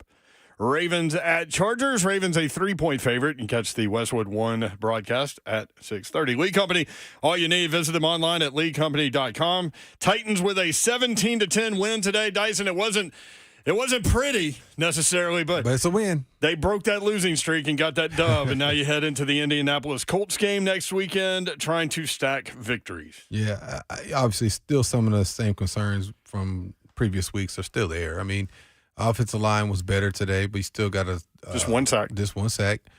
Just got to get a little bit better the next week. And again, it can give up 3 sacks and still look better. I think the offensive line just being able to have some kind of continuity is going to help. Levis missed some throws. Again, we're nitpicking. We're finding things wrong with it, obviously. But, you still only scored 17 points and all that in the first half and didn't really do much in the second half. But when you needed it, your defense got to stop. Exactly what you were supposed to do. And there's been times we've been on the show that talked about the exact opposite. When you needed to get a stop and get your offense the ball again to have a chance to go win a football game, you're unable to do that. But today, they did that. When they needed to make a stop in a critical moment in the fourth quarter, they got the stop they needed to seal the victory. So, and kudos to them, man. It's a good team victory. We're nothing glaring on the special teams. I know we don't talk not a lot about special teams on here, but there was nothing. I mean, you got another big kick by Folk today, 50-something yard, 53. Mm-hmm. Again, he was a free agent pick that's been very good for the Titans. Only missed one kick. Man, it's been a very good pickup. So it was a good team win today. Wasn't fancy. It wasn't dynamic. Yeah. It was just a good football win. What's your biggest takeaway from the win today? We'd love to hear from you. Lee Company Titans Talkback. Brent Dougherty, Kevin Dyson, 615-737-1045. We'd love to get your reaction from today's victory. 615-737-1045. Time to look ahead to next week's opponent in the Look Ahead presented by Eurofix. Let me remind you that Eurofix repairs everything European that you drive and below dealer pricing. ASE certified technicians, a local company that has serviced Middle Tennessee for more than 2 decades. Visit Eurofixonline.com. Next week, the Titans will play in Nissan Stadium again, where they are undefeated, 4-0. They play the Indianapolis Colts. Indy today, a 27-20 winner over the Tampa Bay Buccaneers. Dyson, Indianapolis has won 3 games in a row with Gardner Minshew at quarterback. They are 3-1 on the road as well. What do you anticipate seeing from this Colts matchup? Number one, also want to get your take on memories you had playing them. And you know what? They got Taylor back. Full speed. 15 for 91 and 2 touchdowns today. Yeah. He looking like he's playing back to his old self, his Pro Bowl self. I tell you what, Gardner Minshew, as far as backups in the National Football League, man, he might be one of the better ones right now. And to be able to have that confidence in a guy coming in that can win football games for you for however long he needs to be in there is such a luxury to have for a franchise. And you got to believe with him and his ability to play and come in and has started some games this league, don't get me wrong, but to what they've been able to accomplish with him being back there, that shows you the kind of confidence they have in him. Their defense has always been pretty good. It was a kind of a defensive battle the first time playing them. It's going to be an interesting matchup, especially now you're talking about the quarterback battle, the battles within the game, right? How does Levis, I should say, bounce back? Not that he had a bad game, but just watching the film and how you can get better, because he missed some throws today, whether he missed open guys completely by not giving opportunity or just missing guys by some inaccurate throws. And again, to your point, we're nitpicking because those were the ones that kind of stick out, but he still is at almost a 70% clip, which is very high and was going to lead most statistical categories if you're throwing that in any given year. So that's just nitpicking. I think defensively, Titans, this was one of those games where they had played a pretty decent game until they didn't play a decent game. They couldn't get off the field when they needed to get off. And this is a game, if you want some retribution, this is one of those games you have an opportunity to get some get back. And if they can do what they had done with them pretty much the whole three and a half quarters the last time around, they can do some things offensively. I think they still got to focus on getting Derrick Henry the ball and running the football and being effective that way. That's just going to help Levis better down the road. And that'll help Spears, too, as everybody's a fan of Tajay. he needs Derrick Henry just as much as the offense needs him. He needs Derrick Henry to keep going too, because that just opens up more run lanes for him when he's in the game. 615-737-1045. Yeah, Gardner Minshew today, 24 of 41, 251 yards, no touchdowns, 1 interception. He was sacked twice. Jonathan Taylor, 15 carries, 91 yards, and 2 touchdowns. The combo of him and Zach Moss, Dice, 23 carries, 146 yards, and 2 touchdowns. That will have to be dealt with. Indianapolis receiving today. Michael Pittman Jr., 10 receptions on 13 targets, 107 yards. Another fantasy guy for me, just saying. You're killing it today. You are absolutely killing it today. Colts coming into town. 2 sacks for the Colts. No, they had more than that. They had 6 sacks today. So there you go. Their defense is good, man. That'll be another test to the Titans' offensive line. Jalen Duncan held up well as a rookie at left tackle. Yeah. Didn't notice him much. Had 1 false start, I think. Yeah, and that's good news, right? Mm-hmm. So that's right. You got to do it week to week, though. 615-737-1045. Did a great job on Adam Thielen. I thought that was one of the main keys coming into this football game. He was second in the NFL in receptions on third down and was targeted just 3 times today by Bryce Young. Had only 1 catch for 2 yards. He had 74 catches coming into today's game. Did a good job. Did you notice anything secondary-wise that the Titans were doing outside of getting back to their normal spots with SMB being back out there on the outside, allowing Roger McCreary to go back inside where he was able to make some plays? And the communication, I think they did a good job communicating and recognizing where he was inside, outside, and whatever the cover dictated. They were in and out of him a couple times, just trying to provide a lot of space for him. Trying to make somebody else beat you. Mingo ended up having a pretty decent game because of it, which if I'm Carolina, I want that. I want my young guy to be able to develop, especially if the veteran is being kind of eliminated from the equation a little bit. And he showed up. He made the plays when he needed to as well. But I think you got to be mindful of, Pittman. I think he's a big target. He actually does kind of underrated for his ability to run after catch because he's so big. But he's pretty good after catch too. So he's given Titans fits in the past couple years. It's going to be fun to watch him and see the dynamics of how they scheme against him and Minshew and his strengths. Minshew is also a gunslinger. He likes to throw the ball vertical too, and the Titans are going to have to put pressure on him. He's not easily rattled. He plays with high confidence for that mirror. But I think that two-headed monster of Moss and Taylor is one of the best running back combos in the National Football League right now. So, key to the Colts, as you said, get Derrick Henry going. You keep looking for more carries for him, more touches for him. Mm-hmm. In a game like today, you would have figured that he would have had 25 carries. Yeah. Is that just – I don't have the stats in front of me, but it felt like they were throwing more on first down than normal. But does that come from the 2 for 11 stat on third down? Mm-hmm. Not extending drives limits what you can do offensively in terms of carries and production. I don't know. I think some things they were doing, they were trying to do some stuff formationally, trying to create some passing lanes, and maybe they're trying to break their tendencies too, right? Because the tendency has been run a first down, play extra second down. Now you figure what third down you're going to do, and so maybe that's some of it too. Maybe they try to do some passive formations and have some run game stuff, but. I don't know what the idea was necessarily from Kelly's perspective today, other than I think he was trying to break his tendencies a little bit more than when he had. Yeah. Because I think that's been a big thing, a point of emphasis at least from the fans' perspective. I feel like it's been kind of run Henry left, run Henry right, pass on third down. And again, whether that's true or not, we all know that's not necessarily the case, but seemingly they were trying to do something different today. And now you got me wondering. I want to go look at it and see how many times they actually threw on first down. Levis spreading the ball around too. He's spreading it around. With 8 different targets today. Something. Yeah, and it's interesting because early on, the first couple of games, taking that deep shot, right? Like even in the Pittsburgh game where they weren't completed necessarily, I remember he threw 11 passes 20 yards or more down the field, which tied for the most in the NFL all season. So even in that game, he was still chucking it.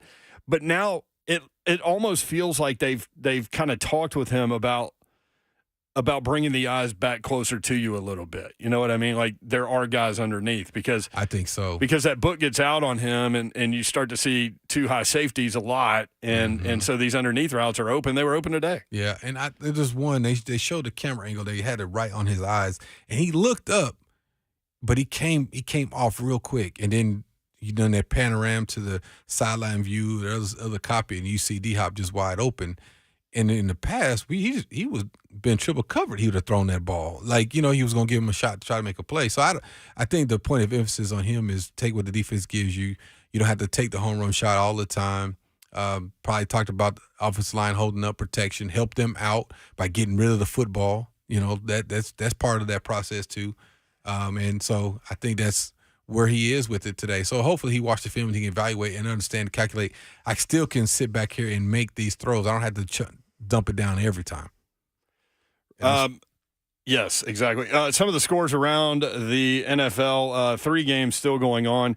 The Denver Broncos lead the Browns at home 29-12. Denver looking for their 5th consecutive win after taking all that heat in that game against the Jets. They've won 5 in a row. Raiders led the Chiefs at home 14-0. Since then, 31-3 Chiefs. They lead 31-17. And the Eagles have come from behind to take the lead at home, now leading the Buffalo Bills 28-24. Bills with the ball with 11 minutes to go. Lead Company Titans Talkback with Brent Dougherty and Dr. Kevin Dyson. You can tweet us at Brent Dougherty, at KTDyson87. You can watch the show live on YouTube, Facebook Live, and Twitch. Twitch, please, Don would say. And the Evan and Bank chat is open there, so you can communicate with us there. Devin Mills on YouTube. Duncan was a vast improvement over Dillard. Weaver was all over the place on D. Both of those things. So the offensive line did play better, right? Yeah. Mm-hmm. How much of that was the opponent with one win? How much of that was they played better? By them. Yeah. It's always tough to tell, right? Until you get into the meeting rooms. And that's why I want to see it next week. I want to see what happened. So I just did first half stats when they had a lot of offense. So out of, 1, 2, 3, 4, 5 drives. And I'm not counting first downs, but just drive starters. They've won drive starters 2, 3 of those 5 started with a first down pass, but they converted a couple of those. And then the next play was first down, was also a pass. So they were right there in the middle. So, but there's obviously. Last year was run 98% of the time on first half. So yeah, to your point, it looks like they did. That's just first half. I just gone through the first half. Listen, one thing that's starting to emerge about Will Levis, and it was kind of talked about in practice actually, and then you saw it immediately in the Falcons game, but. Man, you're starting to see the comfortability with him in that play action game, man. Mm-hmm. When he's able to play action and sit in the pocket, he shreds defense. Yes. Yeah. And I think that's part of that one of the throws he missed too, that he came one down. He missed, yeah. Yeah. It's like and D-Hop looked at him and just kind of smiled and Levis was like, it's on me. Yeah, yeah. And that's what I like about where Levis is with his growth. He's humbled enough to say, man, I can get better. But he's arrogant enough to say, yeah, I got it. You know what I mean? And he's got that good balance going right now. I like it. What was the other thing that he said? Oh, Weaver. Weaver was all over the field. He was, and that was good to see because that's a guy that really showed himself during training camp, and we haven't really seen him. We haven't really seen much from him. Landry, a couple guys like that kind of been non-existent. They've gotten sacks here and there, but nothing to the level of the expectation, especially Landry, in my opinion, because Landry played himself into a big contract and has kind of, now injuries aside, I get it, but he hasn't been as productive as he once was. And especially when you got a guy like Big Jeff there, you're gonna get a lot of one-on-ones. That's up to you, boss. Knock Trop on YouTube. I went to the game. Bryce Young was tiny. Yeah. I mean, yeah, he is. He's tiny. That was no secret. But it is funny because I think this is why I keep coming back to this point. People keep trying to make the point that he's short. Well, he is short, but he's also thinly framed. Yeah, he's a little dude. I worry about him taking hits, man. The Titans posted something on social media with him and Will Levis congratulating each other at the end of the game and having a little talk like quarterbacks do. And it looks like Will Levis is talking to his little brother. Like he's little. I know you've been saying it, but I knew he was little, but that was real evidence. So if you get a chance, look at it. Look at it. You look at the see him, page. like when I saw him walk past Slay at SEC Media Days, I mean, it's the same thing. But Slay's 6'8", so he's a big dude. But Will Levis is what, 6'3", 6'4"? Yeah, yeah, and he's a big dude. He's a big boy now. He's kind of yoked too. Yeah. Or not kind of. He is. But he made him look like he was talking to his little brother. 615-737-1045. Glenn on Facebook. Oilers hoodie is fire. Thanks, Glenn. Appreciate that. I got this at the Titan shop, pro shop, as a matter of fact. Yeah, it's funny too because a lot of fans were hoping for losses so they could improve their draft stock. Oh, that was and all funny. That. I forgot about that. That's where we are now. And so that fan took a hit today, right? Because they'll fall back. Those stats will be. I haven't seen them yet, but they were. If the draft would have been this weekend, they would have picked 6th overall. And 6, you might be able to get a Marvin Harrison Jr. at 6. But do they go that route with everything else they need? Cincinnati did. Remember they drafted Burrow, and then their offensive line sucked. He got sacked a ton, got hurt. Yeah. And then the next draft, everybody's like, "Oh, they're going offensive tackle." Blah blah blah. And they went Jamar Chase. Sometimes if you can get a weapon, get a weapon. Yeah, we'll figure out the rest later. Yeah, there was a caller last week. He said, "I'm not so sure that you don't go with best available, whatever pick you have." And again, my point was, a lot of people do that, and I get it. But it also depends on what you do from end of January, 1st of February until that draft as far as free agents too. So if you you patch some holes in some positions through free agency and you feel confident in some of those positions you feel like you needed to address, like offensive line and secondary and defensive line or whatever they feel like their areas of emphasis are, then you might be put in a situation where you can just – who's the highest guy graded on our draft board, and we can just go get that, whatever that might be. It might be a safety. It might be a linebacker. It might be a receiver. Who knows? Well, there are 2 left tackles in the top 10, probably the guy from Penn State and the guy from Joe Alt from Notre Dame. There's a right tackle, J.C. Latham from Alabama. By the way, congrats, Roll Tide fans. A Roll Tide roll on that. The big 4th and goal from the 31. And convert. They had a 99.9% chance to lose on ESPN before that play. Is that like poetic justice from the Big field 6. goal? Yeah. Maybe. I mean, I still haven't texted Don Davenport, who played volleyball. I'm just gonna let that thing ride for a second. Just let marinate until tomorrow, man. Sorry, Don. 615-737-1045. But where I was going with that, 3 top 10 offensive tackles, 2 left tackles, a right tackle, and then Brock Bowers could be sitting there too at tight end. And what a huge playmaker that guy's going to be. Yeah, it's going to be interesting to see a tight end may go on the top probably 8, maybe 10 at the very least. I mean, he would start for a lot of teams right now. That's how good that guy is. Yeah. Let's go to Josh in Kingston, 615-737-1045. Hey, Josh, what's up, man? How big are the video boards at Nissan Stadium? As far as inches? Aren't they like 60 yards wide? They were like the biggest outdoor screens in an NFL stadium when they were installed, right? They're huge. I have no idea. I'm not sure. So why is the referee looking at about a 13-inch screen when he's going to look at the review and can't see the football on the ground when that receiver is rolling on it? Look up at the boards that are 60 yards wide where everybody in the stadium can see that that's an incomplete pass. Jackson just looked it up. What is it? 157 and 50 by 54?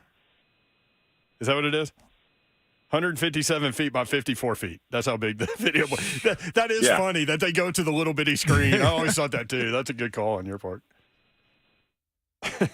Go look at your iPad to make the right call, huh? I heard Coach Mack say something about the officiating being bad toward Carolina today. Yeah. So they missed some things. I mean, just candidly enough, number 19 went in the game, like stuff like that. Like there wasn't no certainty and confidence in what they were saying. They missed a lot of calls today and just throwing flags. No flag on the play. Just didn't have a good flow for the officiating today. It happens. 615-737-1045, 615-737-1045. Again, Amani Hooker, Titan safety, will join 3HL tomorrow at 3:30. He led the team in tackles today with 11. He's the communicator back there. There is no doubt about it. How good, especially now that Byard's gone. Right. How good of a safety is he? I think he's so underrated, and we don't know how good he can be because he's been in the shadow of Kevin Byard for so long, for the last few years. But that was his road dog, man. It's kind of like Blaine and Marcus Robertson. They just fed off of one another, and they trusted in one another. That there was some of that unspoken communication that happens where, hey, I'm leaving you by yourself. You got the other side of the field because I'm going to jump this route. That kind of communication that goes from experience of playing with one another and watching film together. That sometimes people don't get the full understanding of how huge that is when you lose a guy you've been playing with for years. And so you're getting a sense of the kind of player that he's capable of being now that he's not necessarily in Byard's shadow. Saw Monty Rice getting a little more time at inside linebacker. I saw that. 4 tackles today. Got some run last week, too. Mm-hmm. I wonder about that guy, man, because the athleticism is there. Mm-hmm. He's a thumper. Yeah, he's probably showing something in practice. To be able to get more time out of nowhere. Mm-hmm. Because it was weird that he wasn't getting any time for those that don't go to practice. Yeah, and I think, I don't have no proof in this what I'm about to say. This is just my assumption based on what I think about Vrabel. Vrabel is one of those guys, man, if you don't know what you're doing, I can't put you out there. Unless you're just that much more athletic than a guy who knows what he's doing, that we can live with whatever you're not knowing about whatever, because you're going to make up with your athleticism. You're just that much more talented. Yep. So if you're talented, but you're not separation of talent, like you're not that much more talented than a guy that's competing for that same spot, but he knows what he's supposed to do and be where he's supposed to be, I can deal with the less talented guy because he's not going to make mistakes that's going to be detrimental to the team. You're going to make a wrong read and give up a big play. So, this is me. I have no basis to this statement. I'm making an assumption that based off of his talent, he is now putting the intellectual piece of the game with that athleticism and earning his way back on the field. Dr. Gibby did get back there and had a pressure on Bryce Young today too, so I did want to give him props. Saw him. There was an early 4th down decision by Mike Vrabel to go for it on his own 30-yard line, which kind of surprised me. When they left the offense out there, I thought they were going to do the old, let's try to jump them off sides and then call timeout deal. But they actually ran the play, and Big Jeff was in there, went in motion from left to right. Then they ran it with Henry toward where he vacated. Yeah. What did you think about that decision and that play call? Is it desperation? Or it was early. Is it one of those things where you're trying to generate some kind of energy for your team? Like, hey, I got trust in you. I believe in you. This is what, hey, you say you want this. Let's go get it. Now prove me right. And they did, man. And it just carried them through for the rest of the game. But that ended up being the first touchdown drive. 15 plays, 91 yards, and the Titans took a 7-0 lead. But they went for it on 4th and 1 from their own 30-yard line with 6:25 to go first quarter. Imagine the confidence that goes with that as an offense too. Just a message, like if you're on that offense, you're like, okay, we're here, we're here to win. And my coach trusts me to do this too. Yeah, that's huge, man. I mean, just the mind games of what goes on in between the lines. You got any memories from playing the Colts back in your day? My favorite is the divisional game, obviously in the RCA Dome, the old RCA Dome. And Eddie busting loose. That's one of my favorite stories for Eddie to tell. Yeah, looking at the Jumbotron. Yes, I mean he just busted it down the middle of the field, and there's no one in front of him. And he said, because you can see him in the highlight looking up at the video board. Yeah. And he said he was using it as his rearview mirror. Yeah, he was. Because I was chasing him too. Because I'm a receiver and I'm blocking usually. Plays 3-4 yards and the whistle blown, so I'm blocking and I look back, here he comes, and now my guy's chasing him. So and in my head, my coach always said, don't stop a touchdown. Your guy does not make a play. So if you didn't block, you weren't going to play. Don't stop a touchdown. And that was in my head. I said, oh crap! I looked up, he'd already started running. I tried to chase that dude down so bad. Please don't make this tackle. Please don't make this tackle. And Eddie got in that zone, man. I was whew. Man, when he would get in the open field and got those knees up in the air, I mean, because he's a high stride knee guy, up in the air guy. And think about this: he's not as fast as Derrick Henry is, but he wasn't like he got caught from behind either. But that shows you how talented, how fast guys are in that league. Well, man. And how competitive people are. Mm-hmm. That's the old, Jerry Rice ran a 4.6. Okay, yeah. But he never got caught from behind. Never saw it. Even Dion didn't catch him. Mm-mm. So. You get dudes when you get rolling, dudes are just fast. Everybody's fast. Now Tyreek Hill's side, that's just different. Well, they got like 4 of them. A-Chain, I mean, like even Mostert, you look at him and you don't think he's as fast as he is, but they all say like if they run 100 meters, he's going to win. He's going to win. That's crazy. That after 40 yards, I don't think anything's close to him. Because I think you talk about 40 yards. Hill? Yeah, there's nothing close to him after 40. Well, he's hardly ever running full speed. Because CJ used to do that. CJ wouldn't run full speed unless he had to. And I can, within 40, most guys, it's not that big of a difference. 4.3 and 4.2 is not that big a difference. It sounds like it, but it's Between not. 4.6, like you're right there. It's not. But after 40, them dudes that are running like sub 10, 100 meters, that's different. That's just stupid speed. And Tyreek Hill has that stupid speed. Who was like like the fastest DB? Do you remember that you would go against? Oh, besides Darryl Green, one of the fastest ever? Darryl Green. We've had him on the show. Yeah. And like he was like 40 years old and went and ran like a 4.340. Yes. Just to say he could do it. Yes. And I caught Dion at the end of his career where he was just he knew the game so well, so talented. He knew all the routes. He knew all the routes. It was just, and he wasn't as fast as he probably was back in his heyday. Did you catch some of the smack talk from him? Nah, he was a grown man then. He wasn't that kid anymore. He wasn't talking as much. He was just he wasn't frisky. He was preaching. He was like, good game, young fella. He was more like that. The old head. Yeah, he's the old head now. I'm trying to think who was some of the fast corners. Like I was one of the fastest guys, so I didn't really have. But what's interesting is even from my size and my speed, there was a lot of guys that were the same size, same speed. So that was different because usually I had some kind of advantage, either whether it be my size or the speed. So that was a huge jump when you went from college to the NFL. Everybody's fast and big and fast. Yeah, and it's something you hear about, but until you see it, and then then it becomes about technique and scheme and things like that, and patience. And again, going back, quarterbacks, placement. You got to make tough throws. That's why I love D-Hop. D-Hop was one of those guys, man, like he might not be the best route runner, but he's a playmaker. He knows how to make plays. That's why I always love watching him play. That's what Rondé Barber told us. Yeah. About D-Hop. He's like, he's not the fastest guy, but he doesn't need space at all. He said he's got the biggest hands he's ever seen. Ever. And you don't see him drop a whole lot. When he drops, you're like, what happened? Like, he's just a playmaker, man. That's why I like, especially when he's in Houston, I love watching him play. Hopefully he'll come up for the Titans with some more plays like that next week. Titans Colts next Sunday. You can catch all the radio action on Titans Radio. Titans Radio coverage is produced by Philip Noel and Brad Willis. Studio producer Joe Hunkapiller. Scoreboard producer Lucas Panzica. Promotions director Rich Ferris. Director of sales Hunter Rice. General manager Allison Warren. Operations managers Charlie Cook and Paul Mason. Executive producer Rhett Bryan Jackson. Producing us, Brent, Dougherty, Kevin Dyson. Lee Company. Titans Talkback.